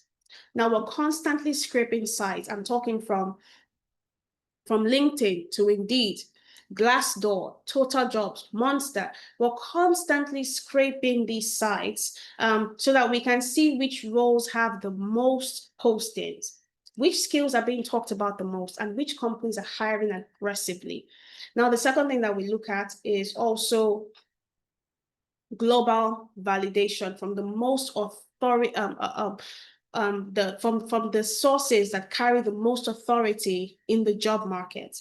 And one of them is the World Economic Forum. Their Future of Jobs report consistently shows that jobs like AI, machine learning, and data roles are like the number one when it comes to growing demand. So when we take all of this like job board analysis, so we're saying, okay, which jobs are getting posted, which ones have the highest salaries attached to them. And then we now validate that based off the World Economic Forum. And then we now apply a third level, which is a deep regional analysis for the US, UK, and Canada. And then we track which specific job titles are on official skilled occupation lists for visas, and we marry all of this together. What that gets us is this. We've got business analysts, we've got data analysts, data scientists, agile Scrum Master, data engineer, cybersecurity, all of these jobs that you can see popping up on my screen, this is what we get. So in a nutshell, we don't follow trends. Trending, yeah, nah. We analyze the job market to future-proof your career. If you were here at the beginning, I mentioned something. I said our goal is not to help you upskill. There are so many other places you could go and upskill. And if what you're looking for is to upskill, then you're definitely in the wrong masterclass. Our goal is to help you get a job. So this is a data-driven investment. It's not a gamble. How we measure our success is not by how many people took a course this year. We measure it with how many people got jobs. That's what tells us if our strategy is working. And we've been doing this for over 5 years. So I want you to keep that in mind. Now, I want you to look at this. If you're maybe looking at something else, just look at the screen and just look at this report. This is directly from the World Economic Future of Jobs report. I'm going to refer to this chart as your crystal ball.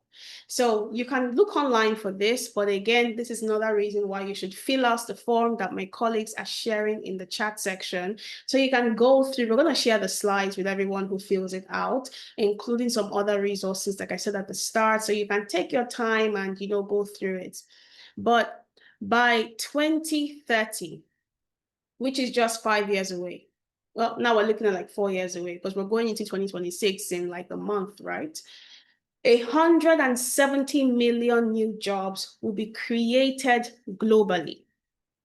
But on the flip side, it means that 92 million existing jobs will completely disappear. Completely. 92 million existing jobs will completely, think about that. They're not saying 92 million existing jobs. That's millions of people out of a job, millions of people who are not ready to face the realities of a new world. Now, I want you to focus on this chart, right? Just look at this. We've got data engineering. We've got data analysts and data scientists. We've got business analysts. We've got cybersecurity. And if you notice, they're pointing to different charts. For example, data engineering, we've got big data specialists. We've got data warehousing specialists. We've got data engineering. We've got database and network professionals. So what that tells you is that just because you go for data engineering doesn't lock you into one role. You've got different pathways. And just because you learn business analysis, it doesn't lock you into one role. You can become a digital information specialist. You can become a process automation specialist. There's so many career pathways that you can take. But the most important thing is these titles, they contain the specific skill set for roles that are leading when it comes to demand. Now, I want you to look downwards. You see where we've got the bottom of the chart, where we've got the purple, where we've got this purple chart here, just picking out, right? We've got roles that are disappearing. We've got roles that are disappearing, clerical roles, administrative roles, data entry roles. See, if you're in a position, if your job can easily be automated, you have to start thinking of a new career path. If your job can be easily automated, especially in today's world of AI. Now, this chart is not just predicting the future, it is reporting what is already happening. A great economic shift that is already happening. And the question is no longer if your job will be impacted, it is when your job will be impacted. We've got HR analysts as well, which is leading to organizational development specialists. So the career paths that were safe and stable yesterday, today, they are the high-risk positions of tomorrow. So you want to ensure that you're setting yourself up for a future where you're in a role that you know is going to be high demand in the next 5 years. That is why choosing the right path is not just about, benchmarking salaries anymore. It's about career security. It's about making sure that in the next 5 years, you're in a role that the world values more, not less. Now, the gap between blue and purple, the gap between both of them is opportunity. It represents a massive transfer of value and a historic demand for the skills that we teach. Now, if you choose a path in data, if you choose a path in AI or cybersecurity, what you're doing is you're positioning yourself on the side of growth, on the side of relevance and high income for the next decade. Now, what we're going to do is we're going to do something. We're going to make this very fun and very relatable. Let's imagine that we're running a glam tech, right? A hot new beauty company. I'm just going to run us quickly through this for those of us who are hearing about new titles and you're not really familiar with it. You're thinking, what in the world does a cybersecurity specialist do? What does that even mean? I'm sure some of us have already gone to Google to ask questions like, what does a data engineer do? What does a data warehousing specialist do? So I'm just going to walk us through a company, an imaginary company, and then we're going to take all of these roles and we're going to have real business applications so that we can see how they apply in the real business world. So remember what I said, the company that we're running this with is called GlamTech. And it's a beauty company. They produce makeup products. And together, we're going to put our dream team and build a revolutionary product. Let's call it an AI-powered smart foundation. Yes, so we're building an AI-powered smart foundation. Isn't that cool? A foundation that is AI-powered, right? So now, step one, we have to have our data engineer. This is our data engineer. This is step one. Now, our data engineer is like our lab mixologists, The reality is that we need data. However, our data is messy and it's in different formats. And every day, every hour, we deal with hundreds of women who are looking for the perfect foundation shade. So it is critical that our data is organized because we're getting so much data. Oh, this lady from Toronto, this lady from New York, this lady from Ibiza. We're getting so much data and we're thinking, oh my goodness, how do we organize this data and even start to understand this, because this data that we are getting is a gold mine, so long as we can interpret it. Now, the data engineer comes in here. The data engineers are in the lab. They are organizing all the ingredients. They are building systems that collect and organize all our data, from customer skin tones to sales figures across every store. And what they do is they make sure that this information is clean, it's sorted, and everybody can use it. Now we've got data analysts. Data analysts, what do they do? Data analysts are like Sherlock Holmes with a magnifying glass. The data analyst is the one who is looking at all the receipts, is analyzing, sales and reviews to find patterns.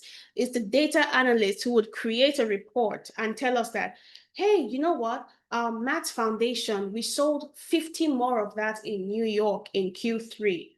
And our Dewey Foundation is a hit in London, and they can say something like 70% of the returns that we get are because of shade mismatch. Are you seeing something here? This is telling us what has already happened. And this way, our business can respond in real time and handle issues before it turns into a crisis. This call, for example, we've got data here. We've got how many people do we have on this call? That's data. And every time you analyze data and you say, so what were the returns from this? What was the ROI? Now you're interpreting data that could impact your business, and the insights you get from that, whatever it is that you choose to do with that, could impact your bottom line. Now we've also got data scientists, right? I like to call these ones like the fortune teller or the futurists. A fortune teller is like someone with a crystal ball, right? And they create the AI algorithm for our smart foundation. And what they do is that this AI algorithm, it scans a customer selfie or maybe a customer's face, and it predicts their shade and formula. For the women on the call, maybe you wanted to buy like a particular shade and you couldn't just find the shade in the store. This product that we're building right now, it would just scan your skin tone and it would say, okay, so this is your skin shade, and then this is the right products for you to buy. That is what a data scientist does. Now, a data scientist will also take it to the next step by making recommendations based off what you've previously bought. So if maybe you're interested in like AI-powered beauty products, then the algorithm knows the algorithm knows that you would like experimental beauty products. When you go on Netflix, when you go on TikTok, when you go on Instagram or Facebook, have you asked yourself, what is that secret sauce that makes it so addictive, that makes them predict what I would like to watch before I even know I want to watch it? That is what a data scientist does. They take all of your data, all the things that you've indicated you like, the things that you have interacted with, and they use that to predict the future. Now, moving on to the business analyst. The business analyst is like the ultimate translator between customers and the tech team.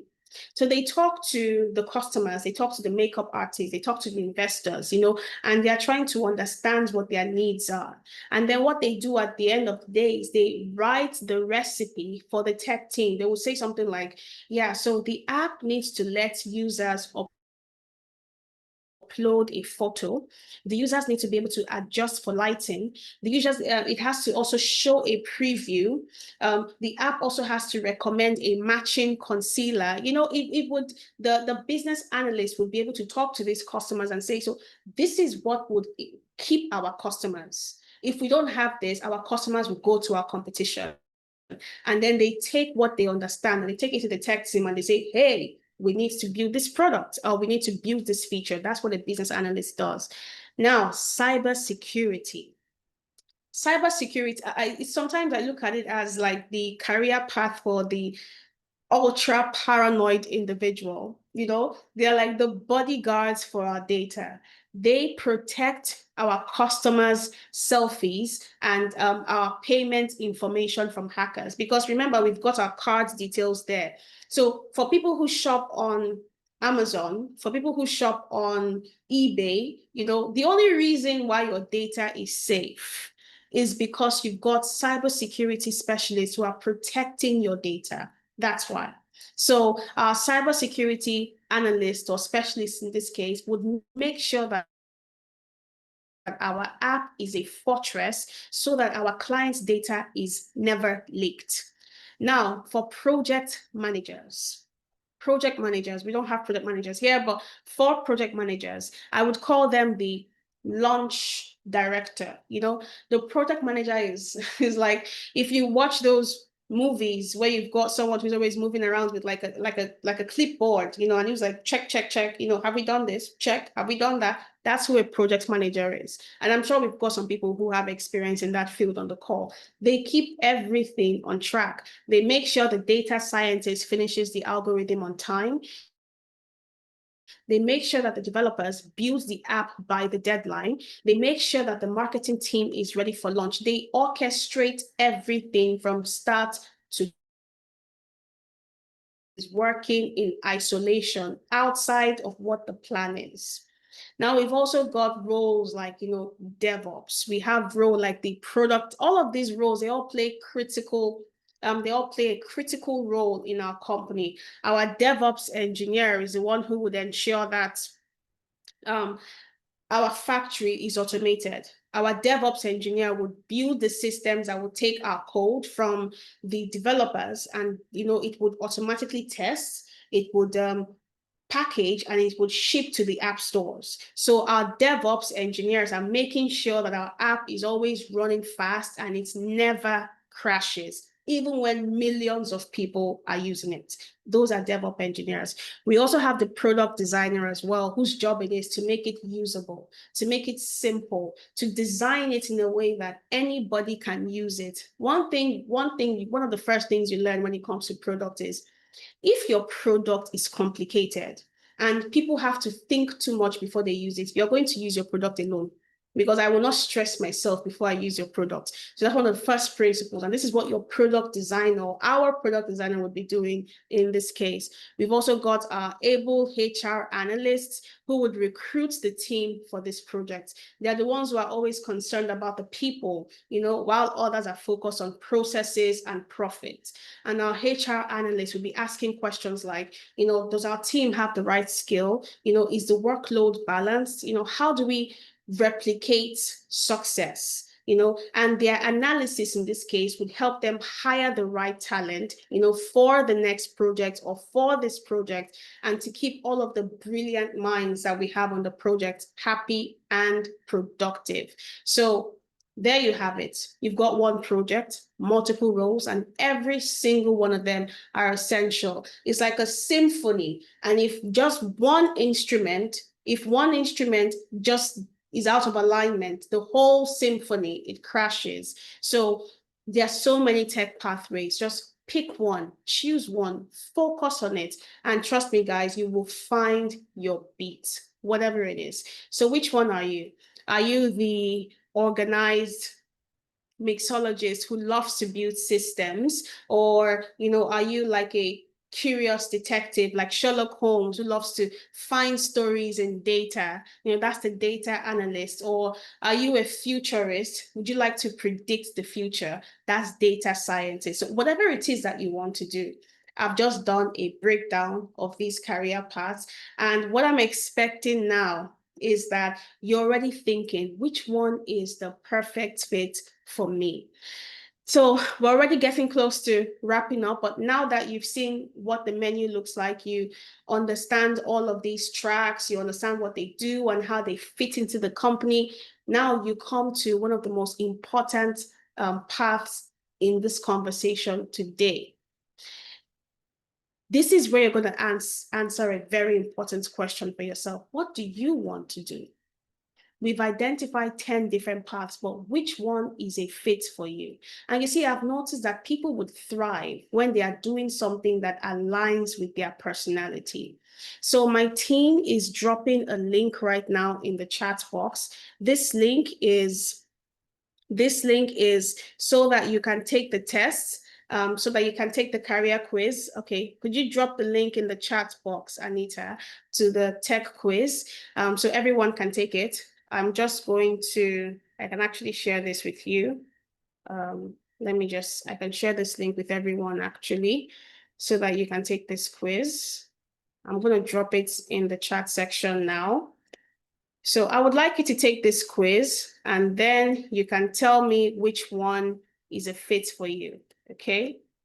So I just dropped this in the chat section. So we're going to take this quiz together. It's a 3-minute quiz. It's not a lot.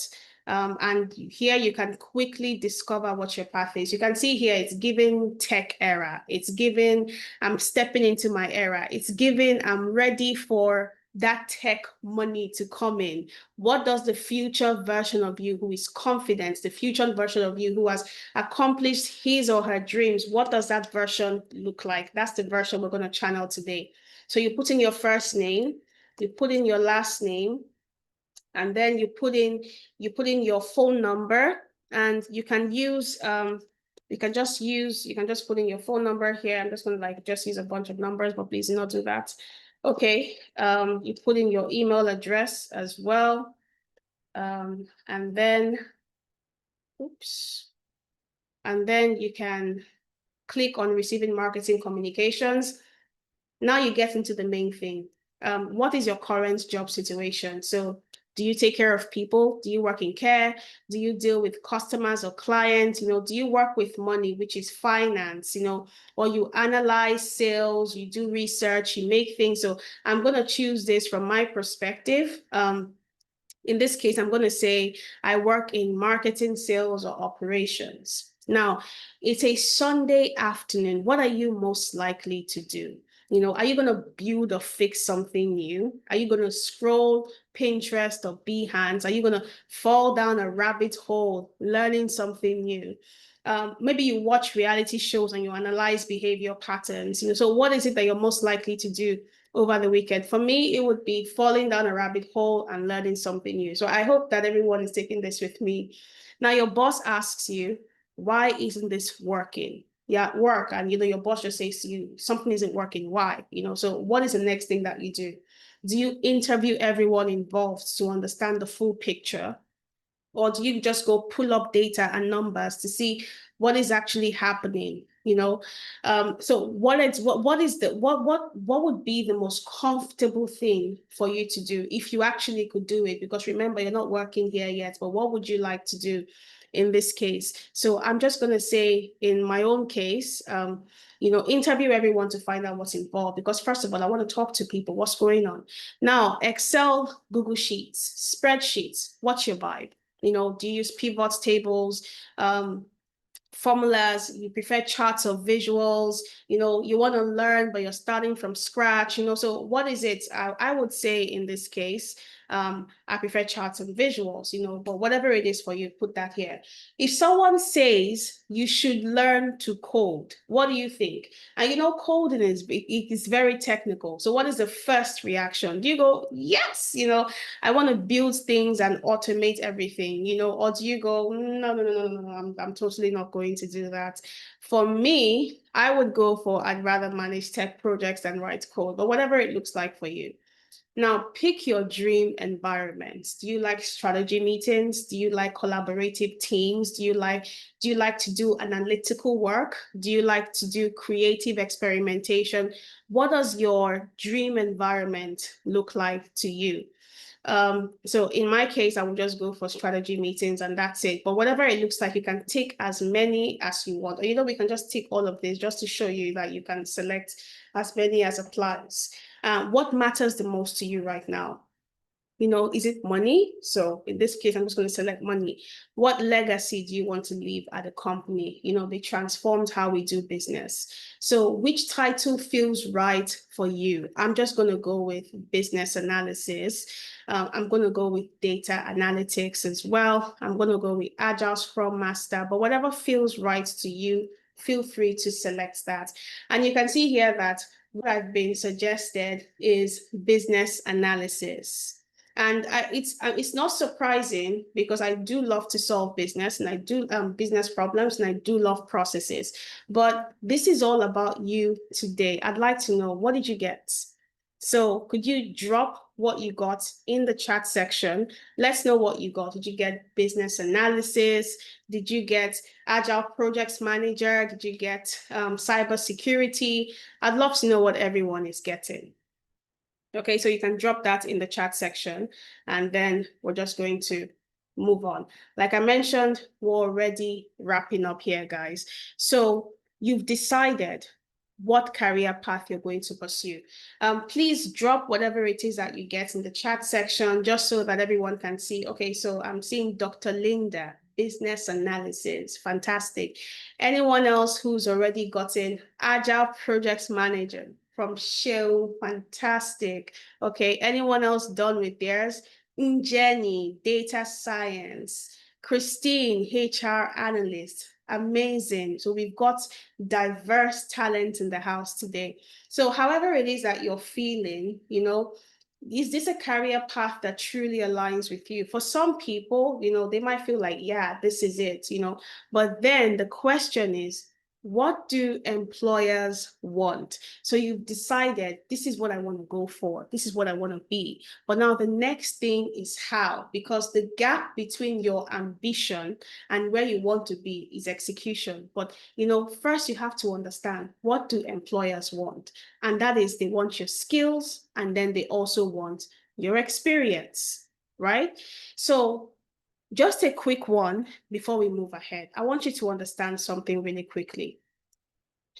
This also feeds into what we were talking about when I said, when it comes to interviews, when it comes to your portfolio, when it comes to how you present yourself, you have to always tie it back into a business problem.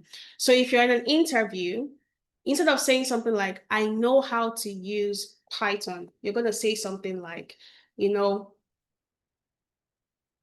you would say, I use Python to automate financial reporting, saving 20 hours, blah, blah, blah, blah, blah. Because for businesses, they're actually not looking for, all of your, oh, I know how to use Python, I know how to use Asana, I know how to use many cool tools. They're looking for how it feeds into their business, how it can take their bottom line, how it can take their revenue, times it, help them accomplish their goals. And that's a mindset shift that I want everyone to lock in today. That is hacking your self positioning.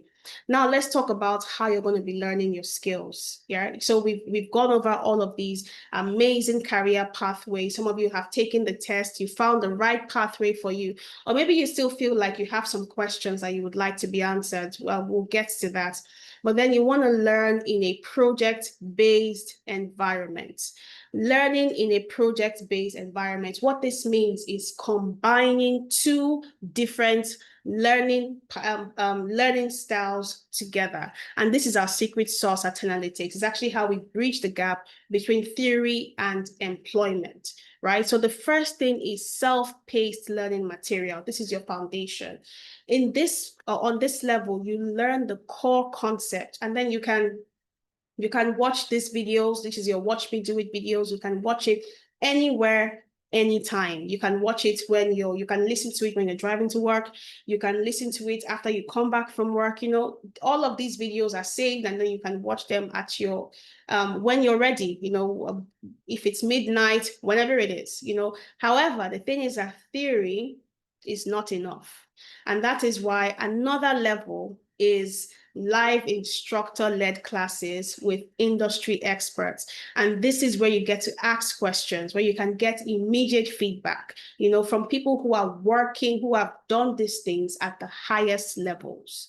So this is like having a driving instructor sitting by you and saying, oh, no, this is how you move. This is how you move. Or if you want to reverse, this is how you reverse. That is how you do it. So when you combine these two together, when you learn in a project-based environment, you get behind the wheel. So you're not just like following a pattern where by the time you get, like I said before, what is the goal? For you to get a job. So by the time you now get into these interviews and you're talking to these people, you actually have something that you can reference because you've done this before. You can say, I learned this, and then I built this. And this, my people, is proof of capability. So you're not just learning, but you're actually getting serious about being hired by building something that actually resonates with recruiters and employers. Now, just quickly, I want to just quickly show you two people who walked through Tenalytics. We've got Mawutin, and then we've also got Pavel as well. One of them has experience as an operations manager, and then the other has experience as a teacher. And then with these two people, they came in and then they joined the data analytics program. And then what we did was we taught them using the project learning perspective, a teacher and an operations manager. And through our project-based learning, they both built the proof that they needed to land roles. One of them landed a role as a healthcare data and reporting analyst in Arizona.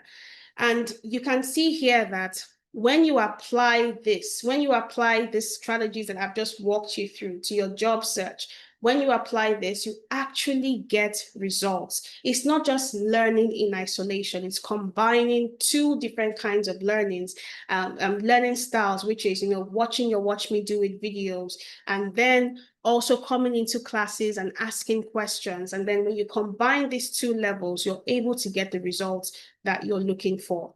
Now, employers want to know that you can do the job. Do you have the experience? Do you have the experience? Can you actually show employers that you are the right person for the job? And how do you show them? Remember, we've spoken a lot about portfolio here. We've spoken about how important it is for you to get your portfolio together. We've spoken about the packaging aspect. Now, another thing I want you to put in mind is, aside from what we always advise the people who come into our programs, that, when you come in, create your add Tenalytics in your LinkedIn. So if you're someone who you get rejected because you don't have experience in the job market, you add LinkedIn. So when you come in, you see a lot of consultants, and these are people who have actually taken programs with Tenalytics before. So you position yourself as a consultant, and then after 6 months, when you are done with your learning, you move to Amdari, where you're going to have a 2 months internship, and then you also add your experience as well in Amdari as a consultant. And this also adds another layer to your profile. Remember, we've spoken about packaging and looking appealing in the job market. So this is part of where you get it. So you build projects that you can put in your portfolio, and then you also have 2 different companies as well that you can add to your portfolio that makes you look marketable, that screams this person actually has experience in the market. Now, what skills do you have to land a job? We've gone over this. Business analysis. And when you come into Tenalytics to learn the business analyst track with us, there are various things that you're going to be learning. You're going to be learning how to use tools like Confluence, how to use tools like Excel, how to manage stakeholders and allow GPT, Draw.io, Lucy Charts, Jira, Trello. We've also got Agile Project Management as well. And then when you come into Tenalytics, you're going to be learning introduction to project management. You're going to be learning foundations of Agile and Scrum, and you're going to be learning how to use different tools as well, like Confluence, like Jira, for projects and managing teams as well. And then we also have other courses as well, like data engineering. Remember that I walked us through this. We've got data engineering. You're going to be learning things like introduction to data engineering. You're going to be learning SQL, Python programming. You're going to be learning ChatGPT, GitHub Copilot. All of this is exactly what you need for you to get a job in the market. And then not just get a job, but for Kwabi, you're saying that you're lost. So what we're talking about are all of the tools that you're going to be learning under different courses. So we've got different courses that I've walked us through before, like data engineering, data scientist. But now the question is, if you're taking this course, what exactly are you going to be learning? Now, For data scientists, you're going to be learning things like statistics. You're going to be learning how to use Tableau. You're going to be learning how to use machine learning, computer vision, GitHub.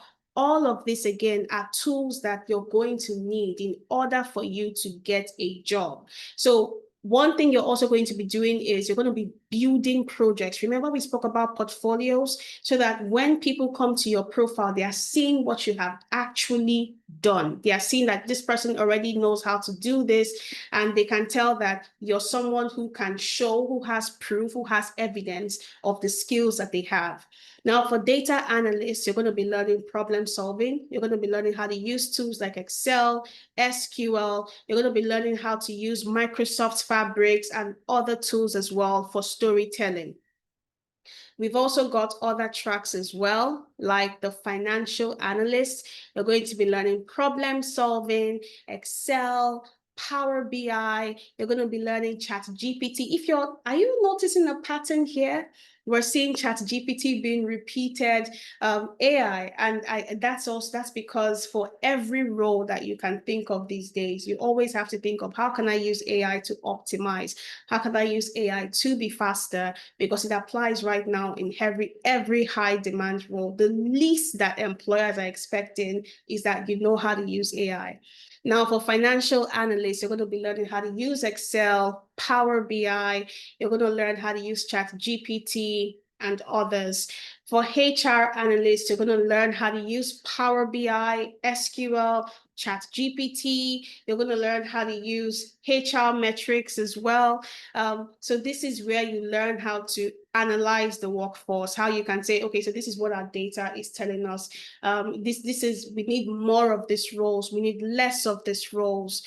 Okay, Chioma, can you go back to what Agile Project would be learning? And very important, please. I'm gonna come back to that. Chioma, just hang on. Okay, I'm going to be taking questions quickly after this.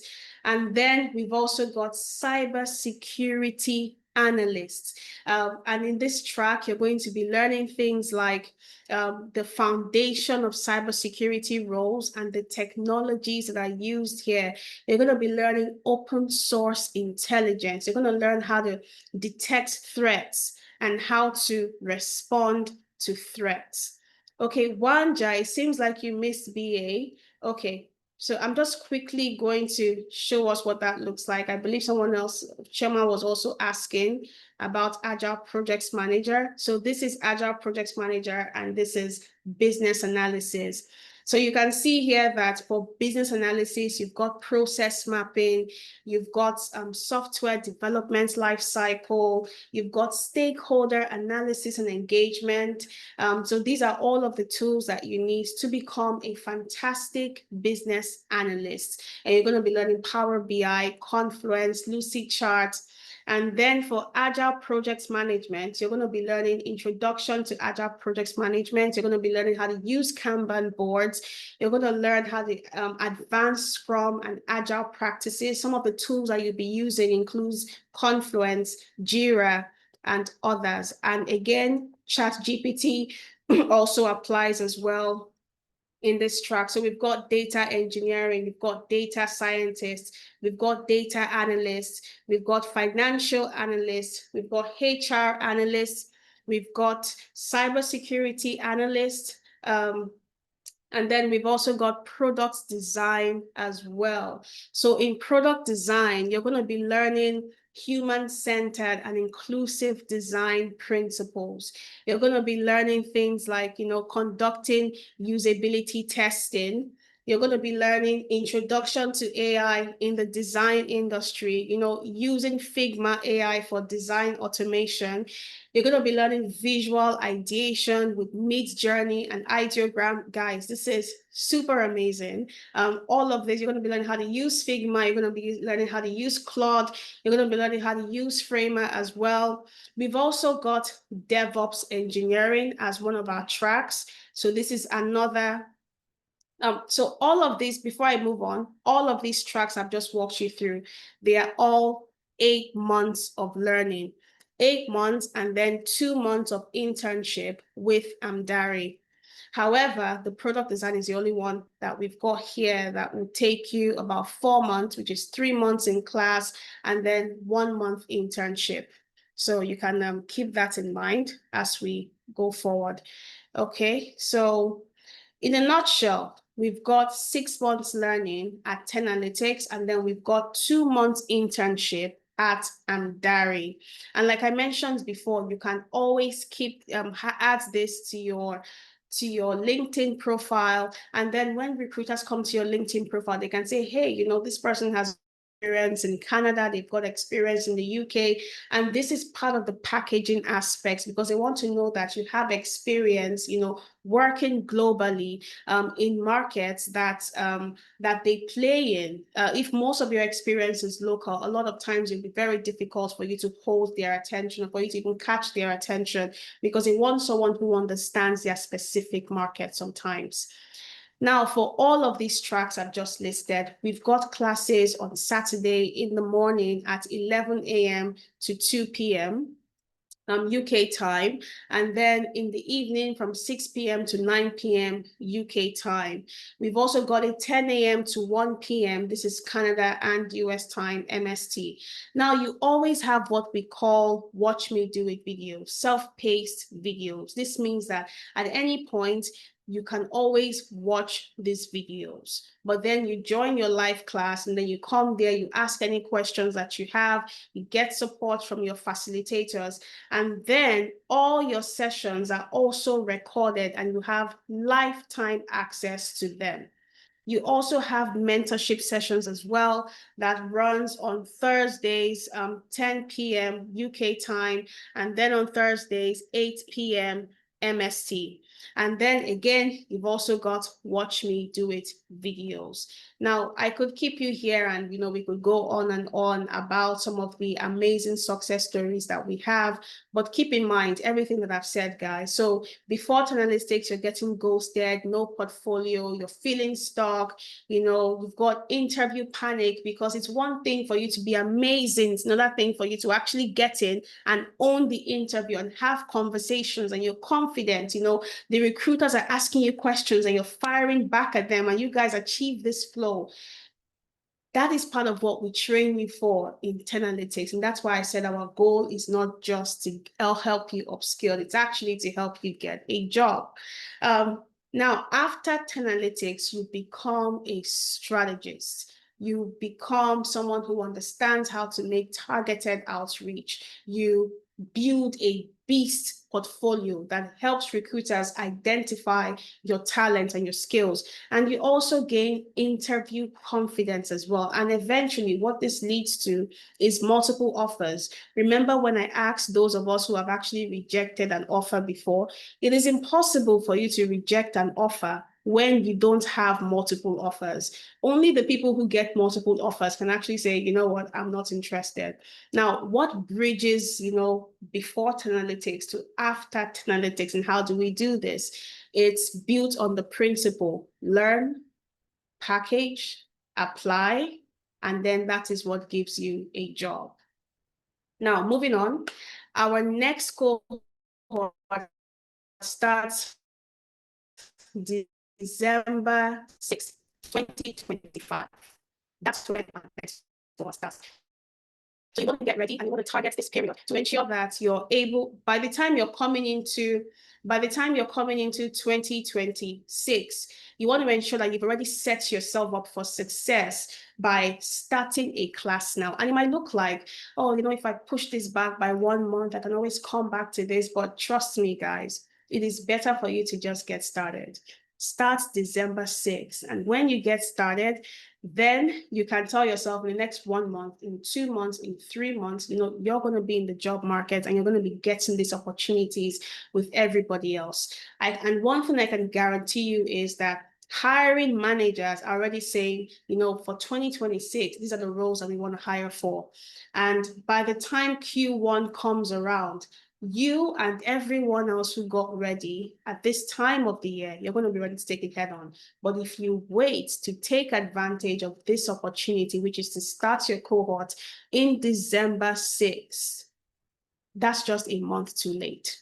Now we've got 8 months plan, right? For all of these courses I've listed here, from business analysis to data science, to data analytics, cybersecurity, HR analytics, DevOps, Agile Project Manager. And the full amount for this is $1,000. However, you can get it at a discounted amount, and you're going to get it today at a discounted amount of $500. Now, this only goes to the people who make their payment. And then another amazing thing is that you can also split your payment into 4 months. And then that means that you pay $125 every month. You can split your payment again into 4 months and pay $125 every 4 months. So think about this. You've got a course that is worth $1,000 that opens opportunities worth 80K, 100K, 120K, 200K. And then all you have to do is make a very, very small investment and get started in your future. Now, the reason why we're running a discount right now of 50% off is because, like I mentioned before, I believe I must have said it, we just completed 5 years. That's 5 years of amazing impact in the job market. And this is how we're celebrating that with you all. So my colleagues are going to be dropping a link that you can just click on to make payments. But I want to show you what this process looks like. So when my colleagues drop that link, this is where it's going to take you to. It's going to take you to a page where you can see all of the courses. Now, remember the tech quiz that we took together, and remember the results that we got. So if that's a track that you're thinking, you know what, this resonates with me and this is something that I think works for me, then this is where you want to head down to the link that my colleagues are dropping right now and secure your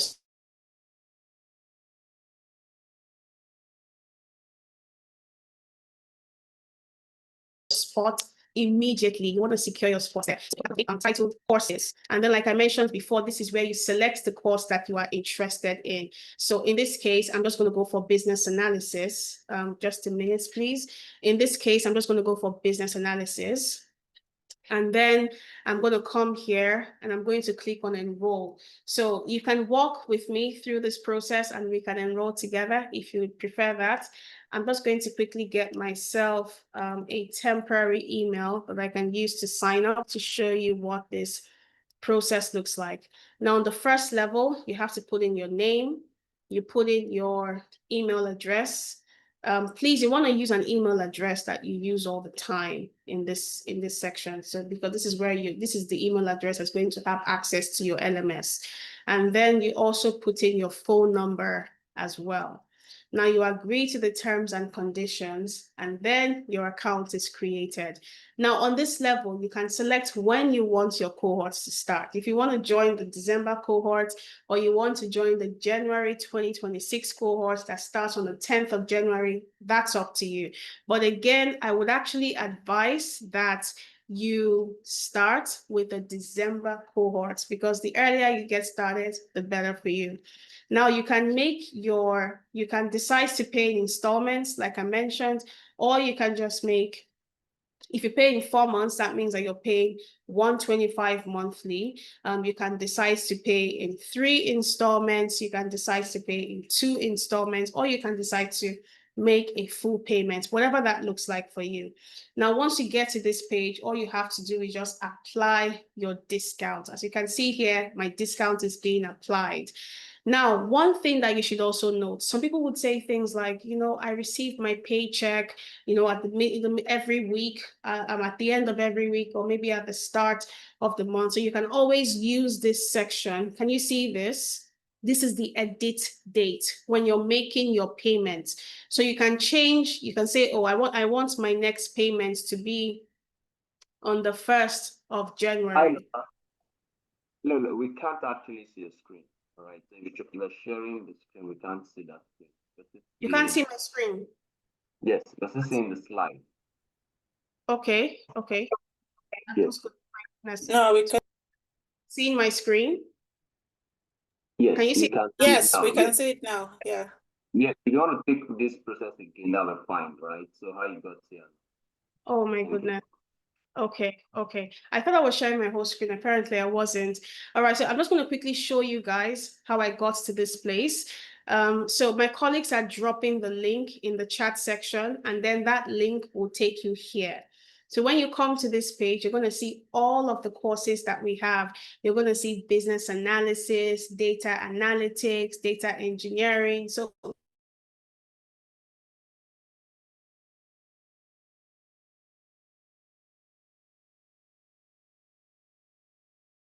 whatever it is that is calling your heart, this is where you make payments. Okay, so you click on the button, please find out. Then when you click on that button, it leads you to a page. Okay, just checking. Okay, so it leads you to this page. And when you get here, this is where you can click on enroll now. It's a very fast process. It's very easy. You can make your payments in like 1-2 minutes, and you're done. That's it. And when you get here, this is where I was talking about the discounts being applied, if you remember. So you can start your cohorts, the December cohort, the January cohort, whichever one you think is the best fit for you. But I would actually say that you should start with I would recommend that you actually start with the December cohort and just get started quickly. When you come to this page, you can also select different currencies as well, just to just to see what it looks like in different currencies, whichever one works for you and whichever one you feel comfortable paying in. You can make your full payment, or you can pay in 4 monthly installments. You can pay in 3 installments. You can pay in 2 installments. And remember, if you're paying 4 monthly installments, that means you're paying $125 monthly for the next 4 months. And if you're making a full payment, that means that you're paying $475. And this is an offering, like an extra discount that's only going to be available for the next 24 hours, and then this extra discount will not be available. Then you're just going to be going with the $500. However, there's a caveat for the first 20 people. Now, on this level, I'm going to apply my discount. And you can see that my discount is being applied. And this is just a level where you confirm your information, your phone number, your name, your email address, and how much you've decided to pay.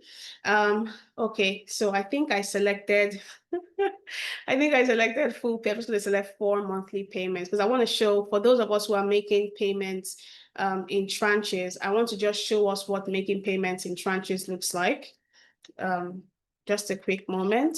So you select your currency if you want to pay in pounds, and then you select your pay by installments. Your discount is applied here, and then you come here, and this is where you edit your dates. So you can say, okay, my paycheck comes in late, so I want my next payment date to be on the 1st of January. And you can see that when you edit your payment dates, that, everything else changes. Your first payment is happening today, which is November 8th. Your next payment is coming in January 1. Your third is on the 31st. Your fourth is on March 2nd. So whichever one feels better to you, you can select your next payment date. Okay, now on this level, you just confirm that your information is correct. You confirm that you've read the terms and conditions, and that's it. Now you're being led to a page where you can complete your payment. And I'm just going to quickly use my card information here. I'm going to, and remember, whatever currency it is that you select, that's the currency you make your payment in. So I'm just going to use my card information here. This is a test card for all the smart people on the overly smart people on the call. It's a test card, so keep that in mind. And then you put in your CVC, and you can just put in your name here, and then you make your payment. Okay, interesting. Okay, let me just quickly come here, and we click on pay now, and then we make our payments. Okay.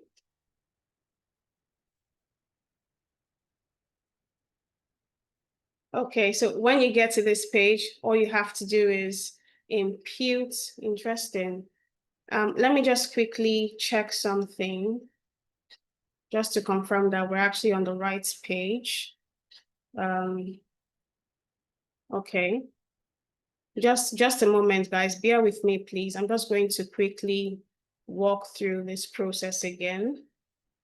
I guess it just gives us another opportunity to follow through with me. So you can just bring out your phone and just go through this process with me.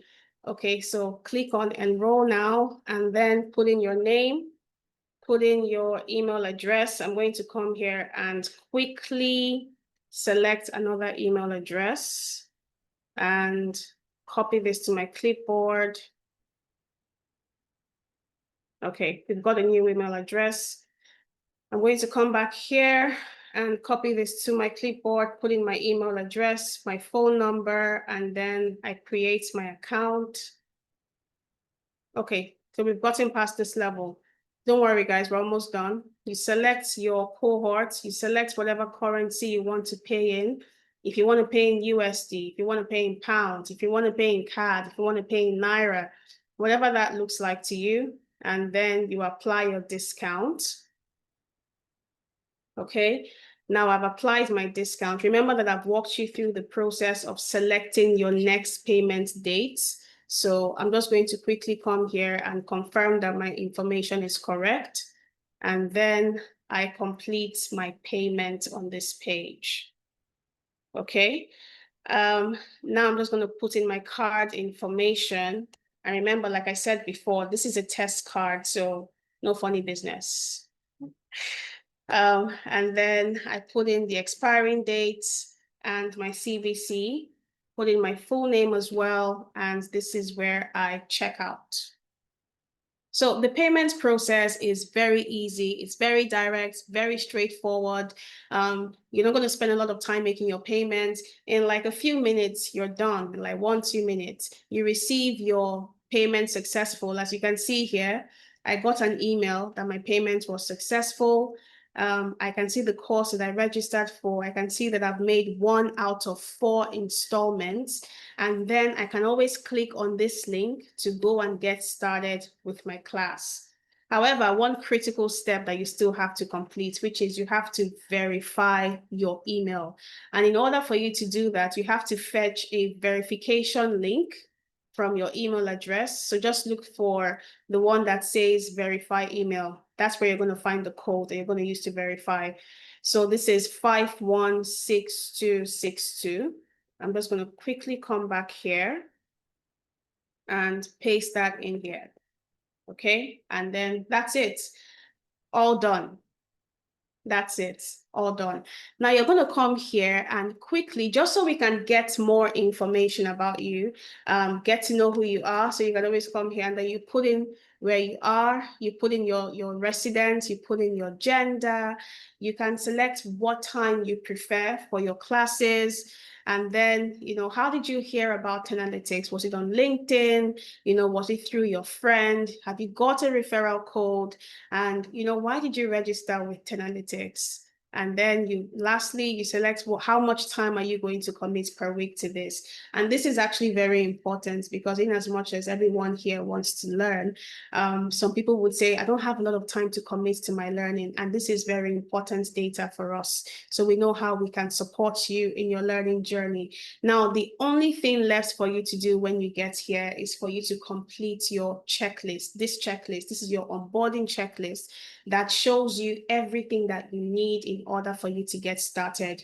You've got how to install all of the tools that I walked you through for each course. And then if you have any questions at any point, if you need support, you can always reach out to support on this level. I'm just going to click on complete my onboarding just to show us what it looks like and get started with your onboarding checklist. Your onboarding checklist will take you maybe, 20 to 30 minutes for you to complete, but this is just so that you have everything that you need in order for you to get started with 10 analytics. And then once you're done, you have full access to your LMS. You can manage your billing history. You have access to your dashboard. You can see all of your courses, all of your videos, and you can get started with your learning. So that's it, end to end.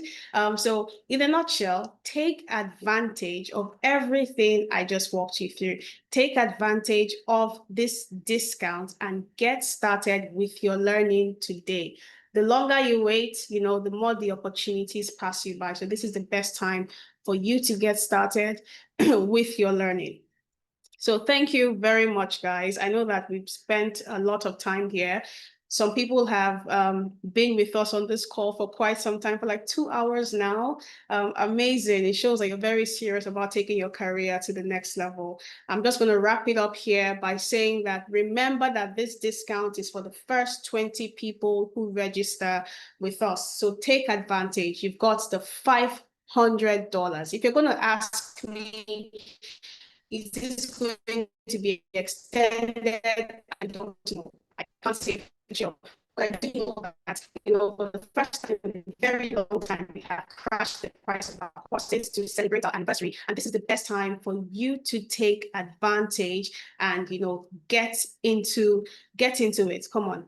Get started. By 2026, you're going to be one of those people who is saying, I am ready for the job market. Not one of those who still has to learn, who still has a long way to go. You're going to be one of those who is actually ready to take the job market by the horns. So I don't know if we've got any questions on the call, but just to wrap up here, 2026, this is your final chance in 2025 for you to take a life-changing step.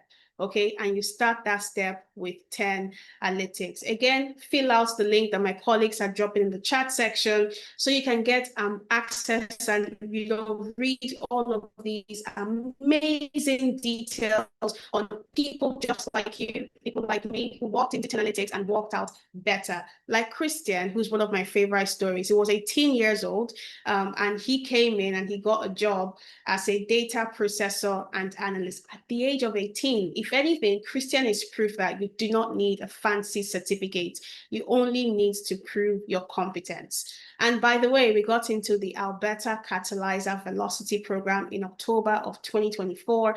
And when you get this article, you can also read, when you get this slide, you can also check out the article as well. And remember that 10 Analytics is accredited by the ACDTD. It's a tongue twister. By the American Council of Training and Development.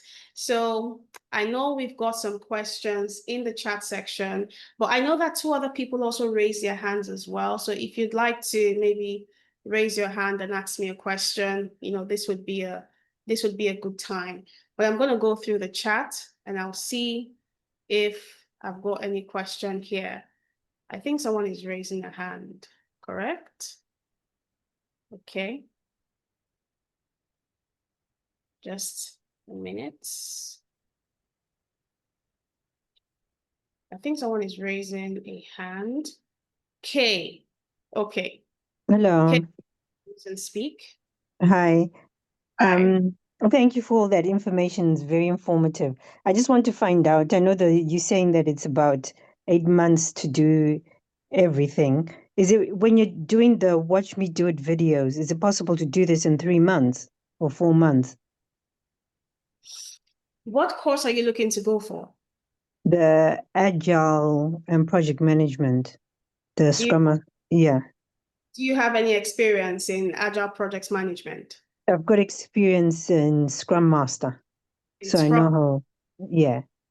Okay, so since you've got some experience, so what I would advise is it's definitely possible. Like I mentioned, some people have come into 10 Analytics and, within 2-3 months, they got a job. They wrapped up and they said, bye everyone, bye Felicia. I've already gotten what I wanted out of the program. So it depends on you and what you're looking for. I wouldn't say that it's possible for you to wrap up. However, what you can do is you can drop your email address and my colleagues can follow up. But have you locked down your spot already? Have you paid? And No, then, I haven't, because I'm trying to figure out whether I should be going with you or Amdari. Like, okay. yeah, whether it's tenant analytics or Amdari, which direction to go. Because I don't want to do 8 months. 8 months is too long. Okay. So I was wondering if all the material is on the Watch Me Do It, and somebody able to just do like self learning, self-paced, and do it faster than to Mhm. be waiting for lessons. Mhm. Okay.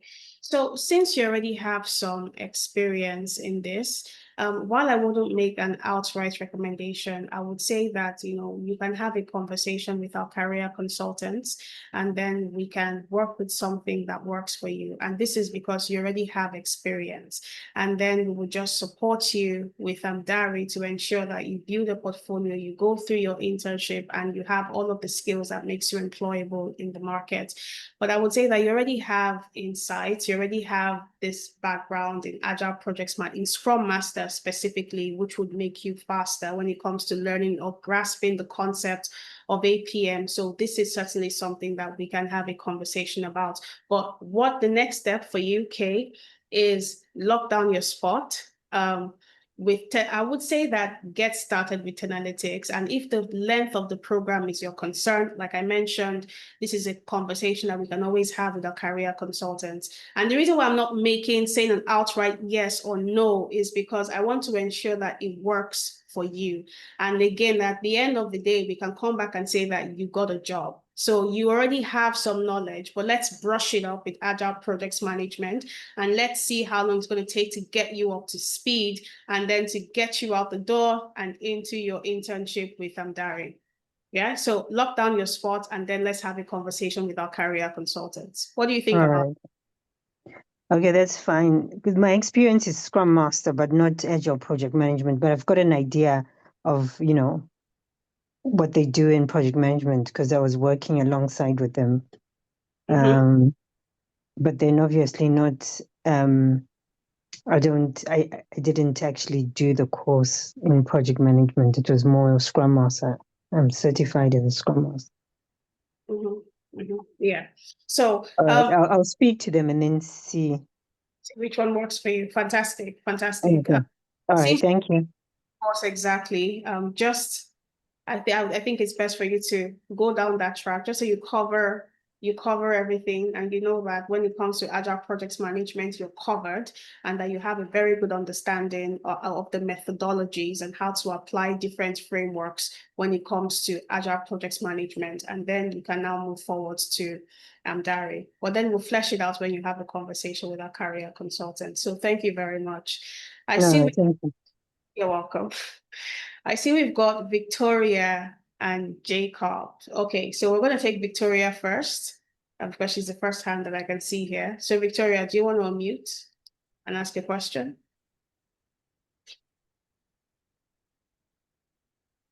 Victoria, can you unmute your mic?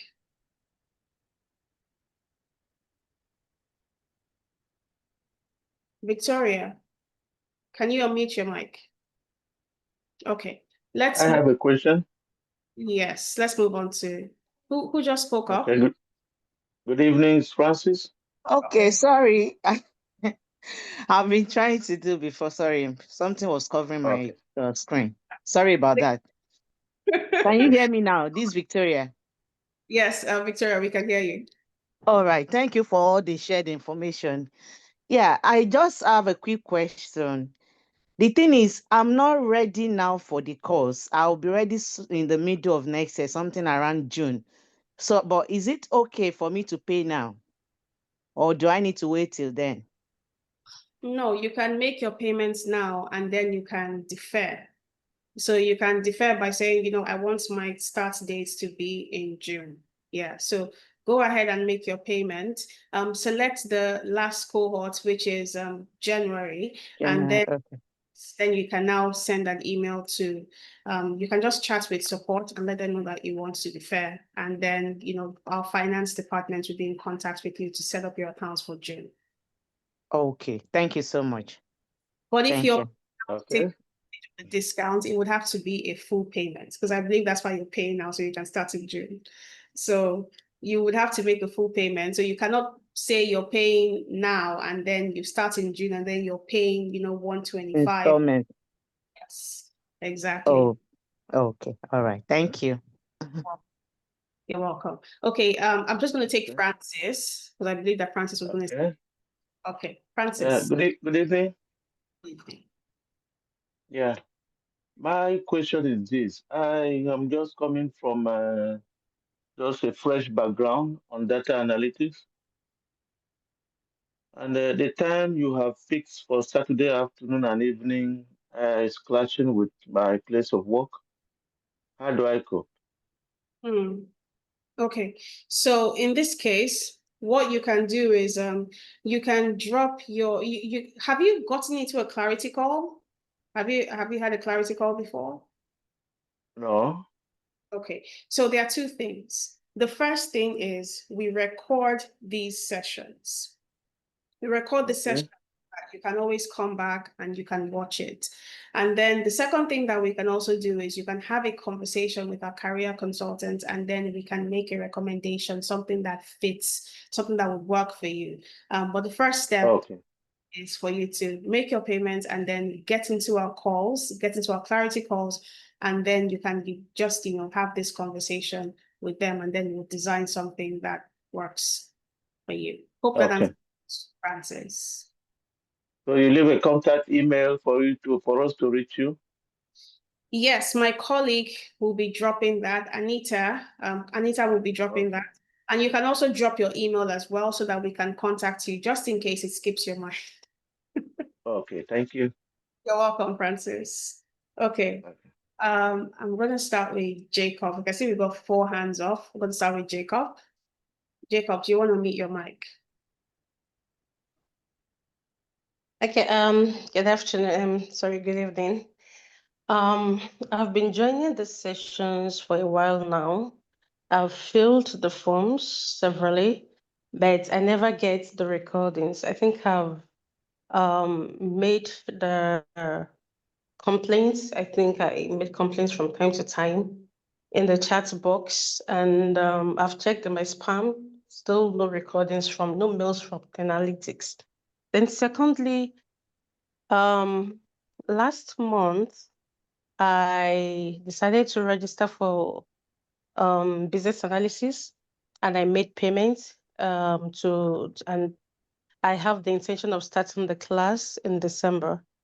However, with this new discount, I'm wondering if I can qualify for it. The payments I made is to be made in 4 installments. Okay, so, and I'm wondering if possible, I can benefit from this discount, and it's just to make the balance payment of maybe $300 or $350. So I'm just wondering if it's possible I can benefit from it. And to start the class December 6th, and I made my first payment last month, October. Is it possible for me, please? Okay, fantastic question, Dwayne. Well, to answer your first, well, it's not really a question, it's actually a concern. What I'm going to do is, if you could drop if you can see the formats that Francis has dropped his information in, if you could just drop your information like that in the chat so I can escalate this. And don't worry, I will ensure that you start receiving those emails. It might be an issue where it's being blacklisted by your email provider, but we'll look into that and see a way that we can move this forward. So my apologies for that. But you can just drop your details like that in the chat section. And then to answer your second question on whether you qualify for the discount since you haven't started, what I would say is, first thing is to qualify for that discount, you have to make a full payment. So you said you want to start you registered for business analysis and you start in December. To qualify for that, you would have to complete your payment, which is like the $500 that we're currently going for. So yes, it's very possible for you to do that, but then you would have to complete your payments to qualify for it. So like I mentioned earlier, TK, you cannot pay later, and then you can't pay in installments since you've already paid. No. The 500, I know pay me in 4 installments. So 125. Yes, if you, $125. yes, Because if you, $100 will give you 400. Then the $25 each for 4 months will complete it 500. But if you are paying once, it's 475. They reduce it $25. Yeah. Francis speaking. I'm not sure So you're speaking. sorry. Sorry. Oh, look at Francis. Francis is our marketer. He's already selling for us. Francis, should I just leave here so you can sell for us? Amazing. Okay, so I hope I've answered your question, Doing. Yes, you did. Thank you, Lola. It's Yes, fine. if you have any other questions, you can book a clarity call, or you can just send a message to support. We'll respond to you within 24 hours. Yes, you get your response, or you book a clarity call and you can join that at any time of the day. Okay, thank you so much. All right, Gilbert, let's take your question. You're the next hand up. Okay, good evening. Good evening, Gilbert. In fact, we really appreciate for this training. And then my question is, maybe after this training, maybe the payment link should be dropped on the WhatsApp also, so that we're able to have access to it. And then, if possible, you make payment, and then okay, because I'm in Nigeria right now.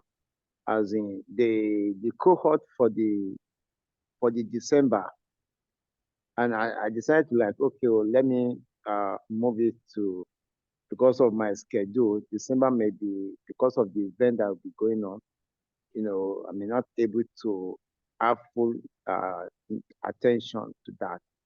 Is there any means which will be able to get ourselves peace, and then get enroll or start the program by so days that we choose?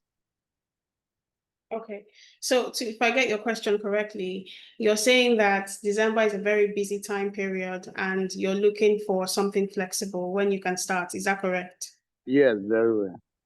Okay, so we've got January, the next one starts January, and then you make your payments. Just to confirm, have you paid for it? No, I've not. Okay, so if you're looking to defer past, so if you're looking to maybe, if you want to go past maybe February, you want to start in April, you have to make your payment now. And then just like I mentioned earlier, what you do is you just send a message to support and you mention that you want to defer. And you want to move it ahead, so maybe February or May or March or whenever is a good time for you to get started. Yes, and then we'll work that out for you, because we do understand, of course, that December can be very busy for a lot of people. So if you want to defer, you want to take advantage of the discounts, this is the best time. And then you can send a message and we can move it to your preferred start date. Does that work for you? Fine. That is fine. Fantastic. Fantastic. All Thank right. you. Okay, we've got Ifoma. Maze, I see your hand up. You're next. Ifoma, are you there? Ifoma, are you there? Yes, I am. Hi, good evening. So I have two questions. One, how will this, because I didn't see health informatics in all that you mentioned, and how will the health informatics be included in this training? And also, if one starts in December, looking that Christmas is in December, will there be a Christmas break during the busy period? Okay. Yes. Could you? I got your. Let me answer your last question first. Yes, there will be a Christmas break, and then you make up for this in January. But then the benefit of getting started now is that during your free time, and January is a very busy period. Everyone is getting back to work and all of that. So the best time for you to actually get started for people is December, because in as much as you're planning to travel and life is going to slow down, there's going to be more fun, less hustle, and then you can take your time to watch your videos. And then by the time class resumes, you're ahead of other people. And that's why I said it's best for you to get started now, even though there'll be a break for about a week, and then now pick up with your live classes. Well, this doesn't mean that you're not going to get responses to your questions. We have 24/7 support round the clock, and your DAs and your facilitators, some of them would also be available as well to answer your question. So if you want to get started, I would recommend that you pay now, and then you gain access to your courses. You can learn at your own time and at your own pace. Now, for the first question, could you take that again? Because I didn't catch that. Yeah, because I registered from Instagram, Okay. and one of the things that prompted me to register was the health informatics I saw. But all that you mentioned business analytics, cybersecurity. I did not hear the mention of that health informatics. So how will that be included in this training if one have to go for it? Okay, I see what you mean. Okay, so in that case, what you're looking at is that specific word. What you're looking at is data analysis.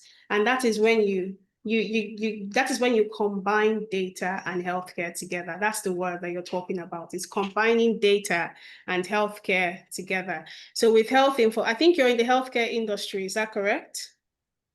Yes, I'm an admin. Oh, amazing. Okay.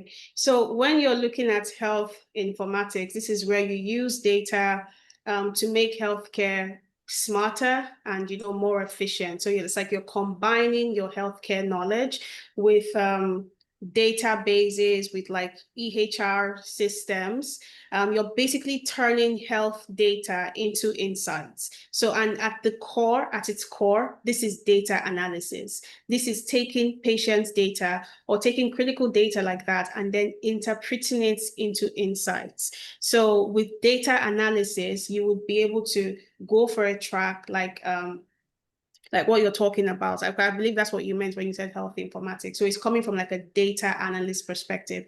If you were here at the start, I mentioned that when you talk about business analysis, when you talk about HR analysts, when you talk about data engineering, those are just the titles, but they are subsets to it. And this is an example. They are subsets to it. So long as you learn the skill, you can apply that skill to any track. So for this specific one that you're talking about, health informatics, what you're talking about is data analytics. That is what will help you analyze the data.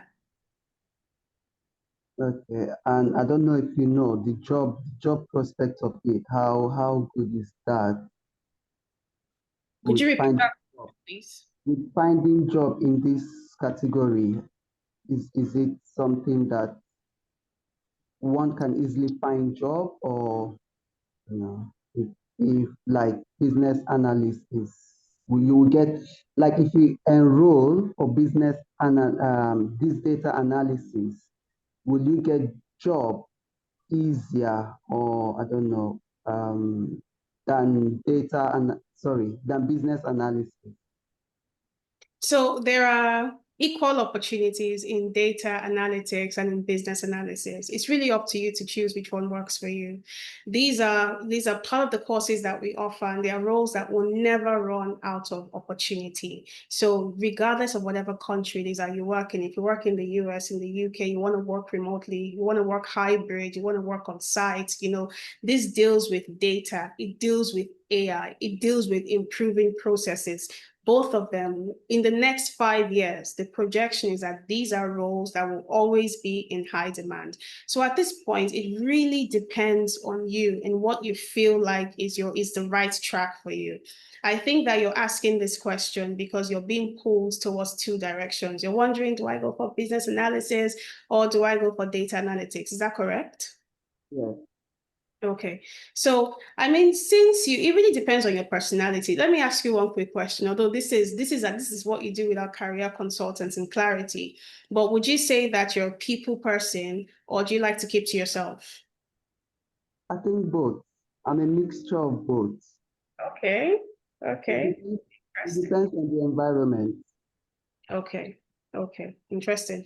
Okay. So what I would actually advise you start with is data analysis. And that I'm saying that because with data analysis, you can eventually make a pivot and then become a business analyst, and then you'll be equipped with the skill set of a data analyst. So you start here, and this is because you're saying you're kind of in the middle. You know, with business analysis, you're going to be talking. You're going to be just like I've been talking and talking and talking. You're going to be talking to different people, to different teams. You're going to be asking lots of questions. So I would actually recommend that you start with data analytics so that you're not overwhelmed.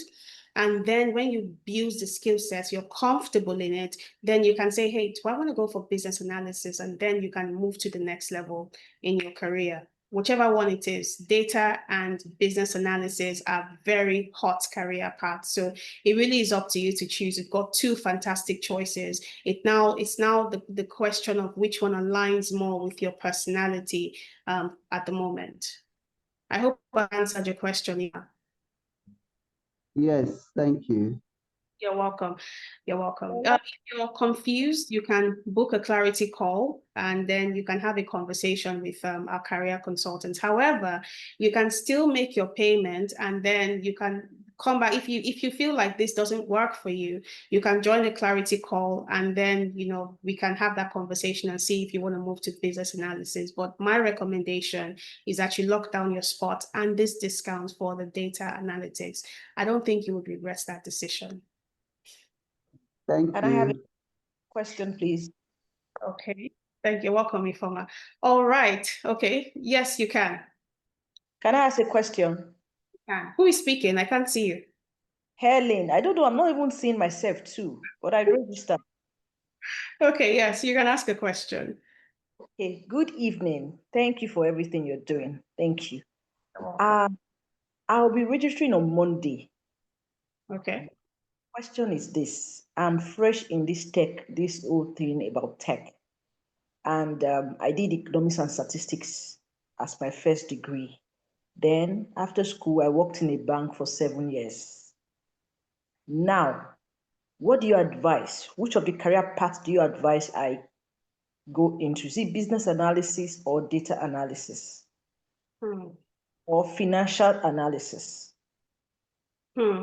Interesting. Economics and statistics, and you worked in the bank for quite some time. 7 years. I did marketing in the bank for 7 years. Interesting. Well, you're very diverse. Wow. You would be a catch for any company. Well, I would say that, you know, because you just mentioned that you did marketing in the bank, because I was thinking just economic and statistics, hardcore numbers. But do you think you're a creative person? Yes, I'm a creative person. I'm very, very, very creative. Yes. What exactly did you do in marketing? I did sales. Did sales. Okay. My recommendation is that you go for business analysis. You see, if you hadn't shared this, I would have 100% gone for either data analytics or financial analytics. But even from the way you're talking, I can tell that you're a very bubbly person. Yes, I'm a social person. I'm a social person.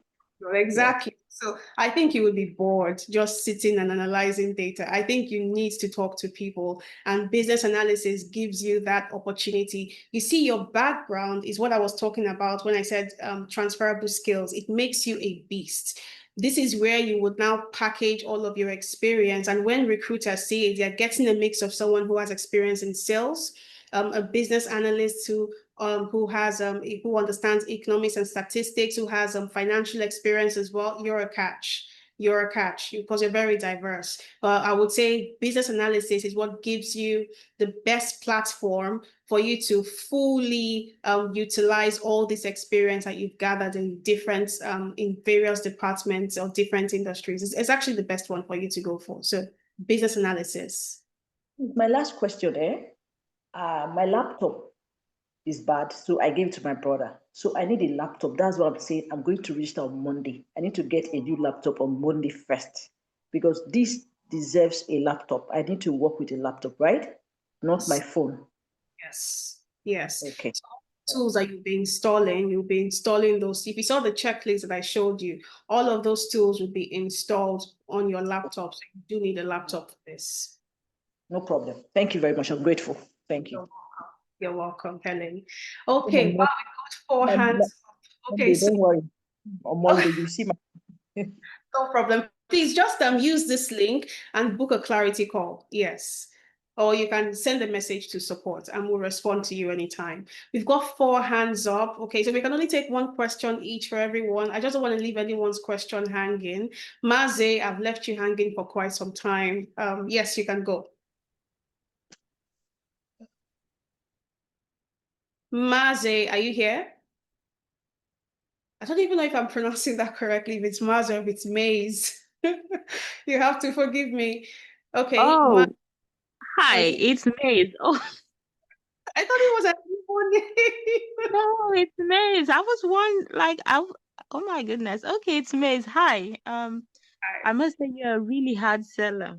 Oh my goodness. I was laughing all by myself when I kept hearing just pay first, and I was laughing like she really drives a hard bargain. You're doing a great job, actually. Okay, so pardon me because I've been hanging for a long while. I was just kind of itemizing my questions out. I'll try and be fast about it. I'm not in a place where I can pay. So my question, I think I did send the question earlier. I was asking that actually, and then the presentation, I didn't get to like listen to everything. So I can't say I have the entire information I need. But I was wondering, would the 50% still be available by evening when I get home? When I can, actually listen and be able to make an informed decision. Is that possible? Could you take your question again, please? My Oh, apology. Oh, no, no problem. I was saying that because I don't have all the information I need, like I missed some parts of the presentation. So I'm saying, and I'm not at a place where I need to listen to the recording to get the full picture of the information. And then right now I'm not even at a place where I can pay because I don't have my payment stuff with me. So I'm saying the 50%, would that still be applicable later in the day? Because I heard you guys saying it's right now. So I'm unable to do it right away. So, but I also need to get the full picture. So, is there a concession to that? Well, so we've got the spot right now for 150 people. I'm sure that some people on the call have already paid. So once that spot closes up, we don't have any more spots for it. But when are you looking to make payments? You said you want to watch the video. We're going to be sending the video to everyone who filled out the form. So are you looking at making payments, sometime like early next week or something? Is that when you're looking to pay? When I listen to the video, I'm able to make an informed decision, then yes. Because I do have some follow-up questions to it. Maybe so I might just quickly like brace to some of the questions I had. Like, so the platform, is it, I'm actually interested in cybersecurity. So the platform, is it an online self-learning platform all through? So it combines both. You have Watch Me Do It videos, and then you also have live classes and drop-in sessions as well, where you can have conversations with your facilitators and then ask them questions if there's anything that you do not understand about what you watch. So it combines both. We've noticed that gives the best learning experience and helps people retain information. So yes, to answer your question, it's both. I'm seeing more hands being raised. Sorry. Well, your session was long. It's a lot of information, so you should expect a lot of questions. I'm sorry. I know you've been here for a long while. Okay, so is the payment in Canadian dollars as well, right? Yeah, so you can select card when you're checking out, and then you can make your payments like that. Yes, I'm sure I demos that. What? I'm sure I demos that flow. So you can select card. You see a drop down where you're making your payments, and then you can select card. Yes. Okay.